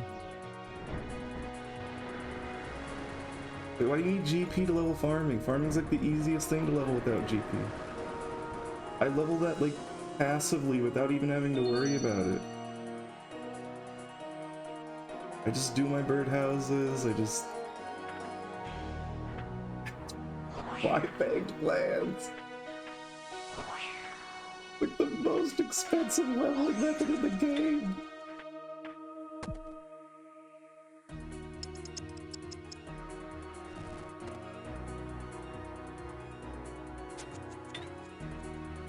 Did you at least do the math for the vague plants first? Because it is very expensive. It is very, very expensive. Yeah, right. These normal players, these non-irons.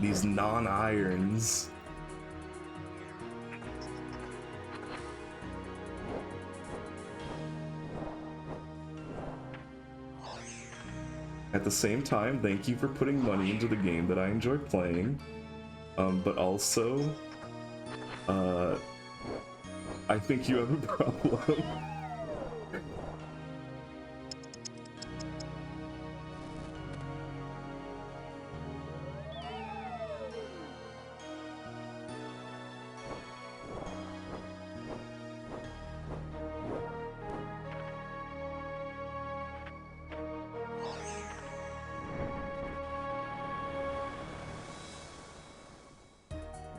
A spice rack?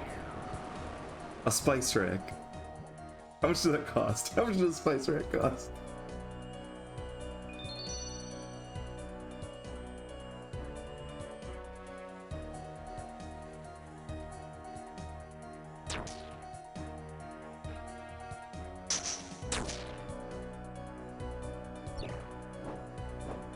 Okay, that's not that bad. I thought you were gonna tell me it's like the golden sink that you surely did not purchase.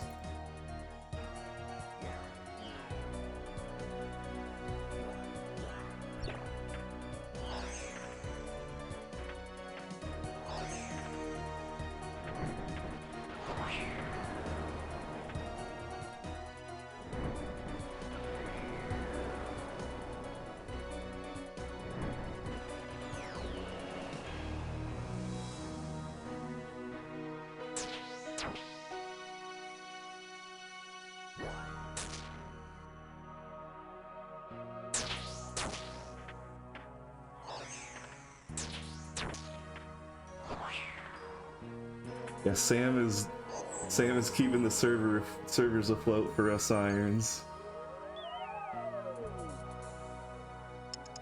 God bless American patriotism.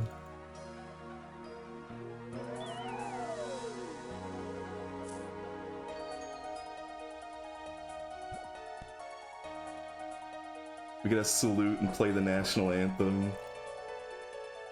Have the Marines firing guns off or whatever it is that they do.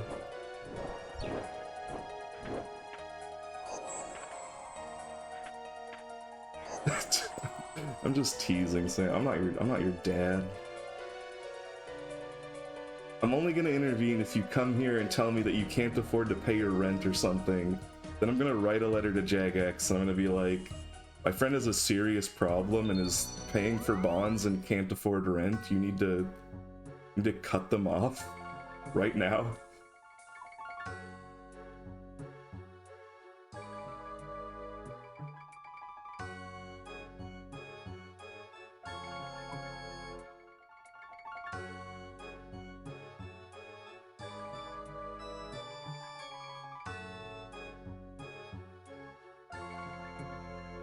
Sam, please.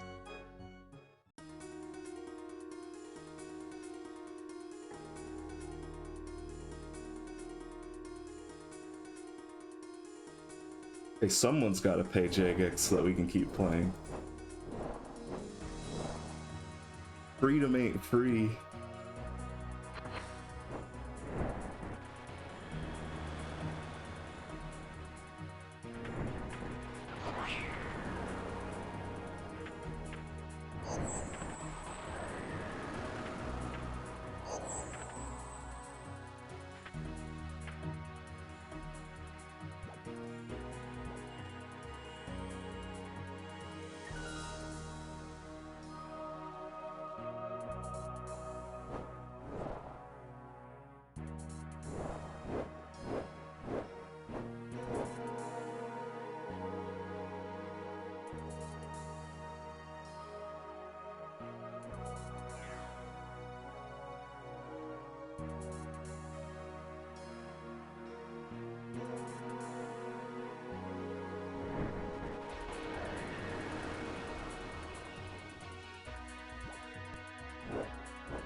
Are you gonna collect pets? Oh, you said you were gonna collect cats specifically. Hellcats, that's right. Not actual pets, just Hellcats.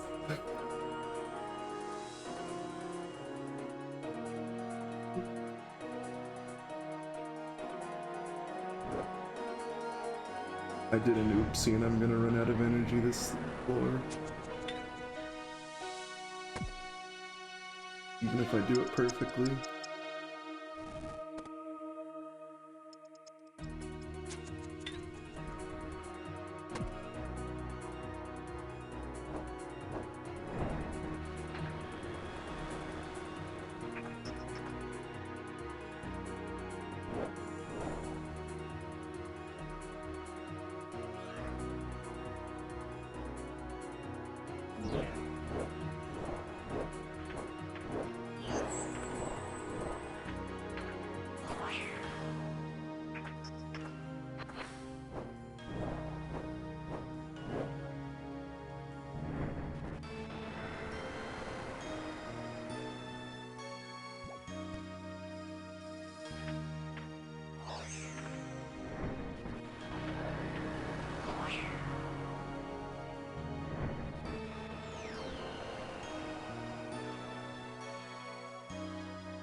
You'll quickly learn that Sam is the type of person where if you say don't do something, it's gonna get done just for the sake of being done.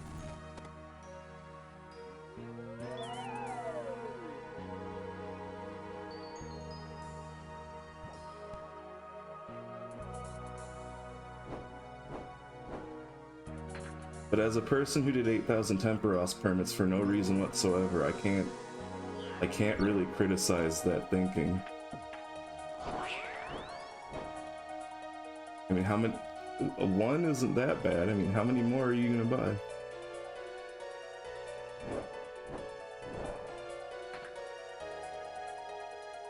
If it gets really bad, I'm gonna have to call Jagex.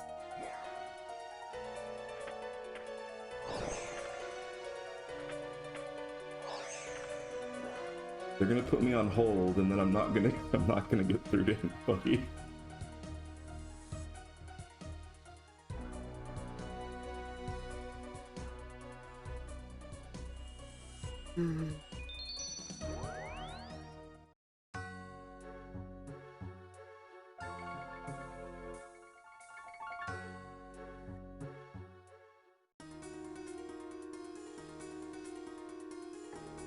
You don't have that kind of money. That's not. You said you bought 5 bonds.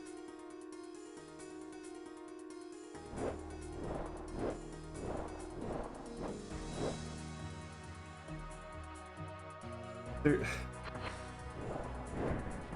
think they're gonna pay you for the gold sink? They're like, wow, this person has a gold sink. Time to give them even more money because they have a gold sink.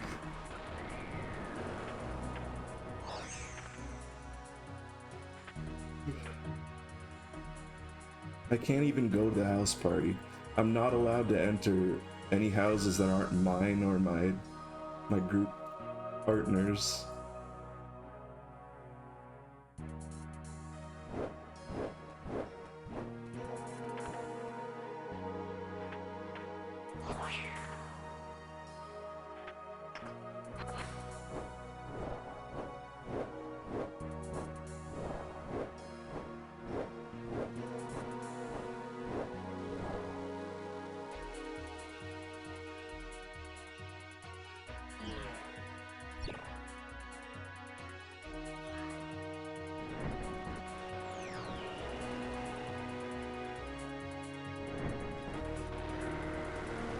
Are you gonna stream your house party with the golden sink that you bought with bonds?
Have you tried yelling at it?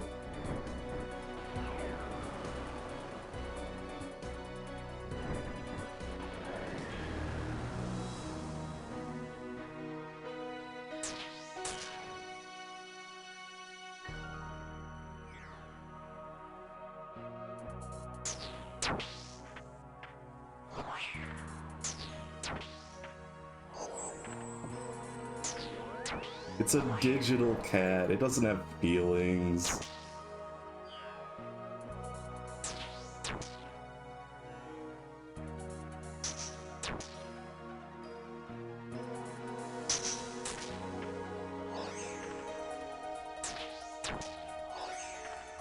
It's like a digital Iron Man.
Do Ultimate Iron Man have human rights? The debate still rages.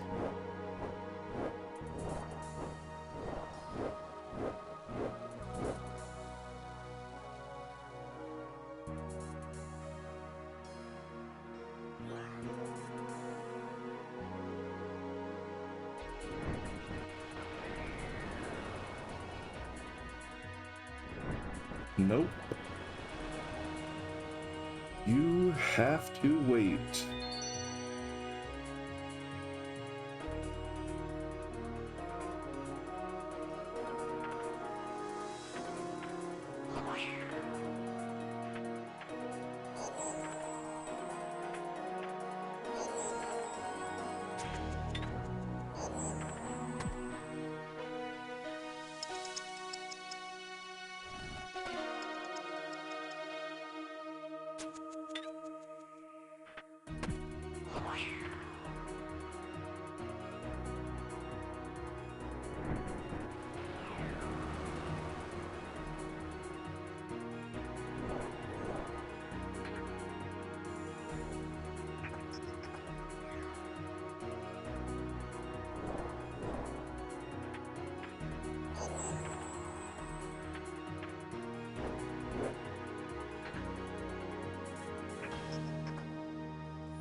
No, because you are what you eat.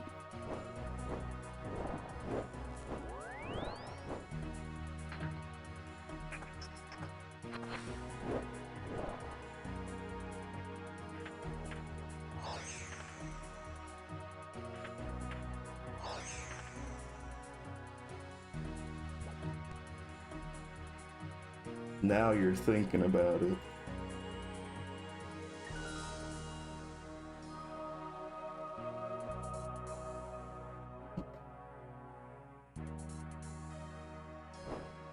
Well, you have to ask yourself, am I a human who ate a shark? Or am I a shark who ate a human? Or am I a ghost who ate a human who ate a shark?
Alright, this is the last run. It's bedtime. Tomorrow I'm probably gonna stream something completely random that isn't RuneScape. Or maybe multiple things, depending on how long the thing is that I pick.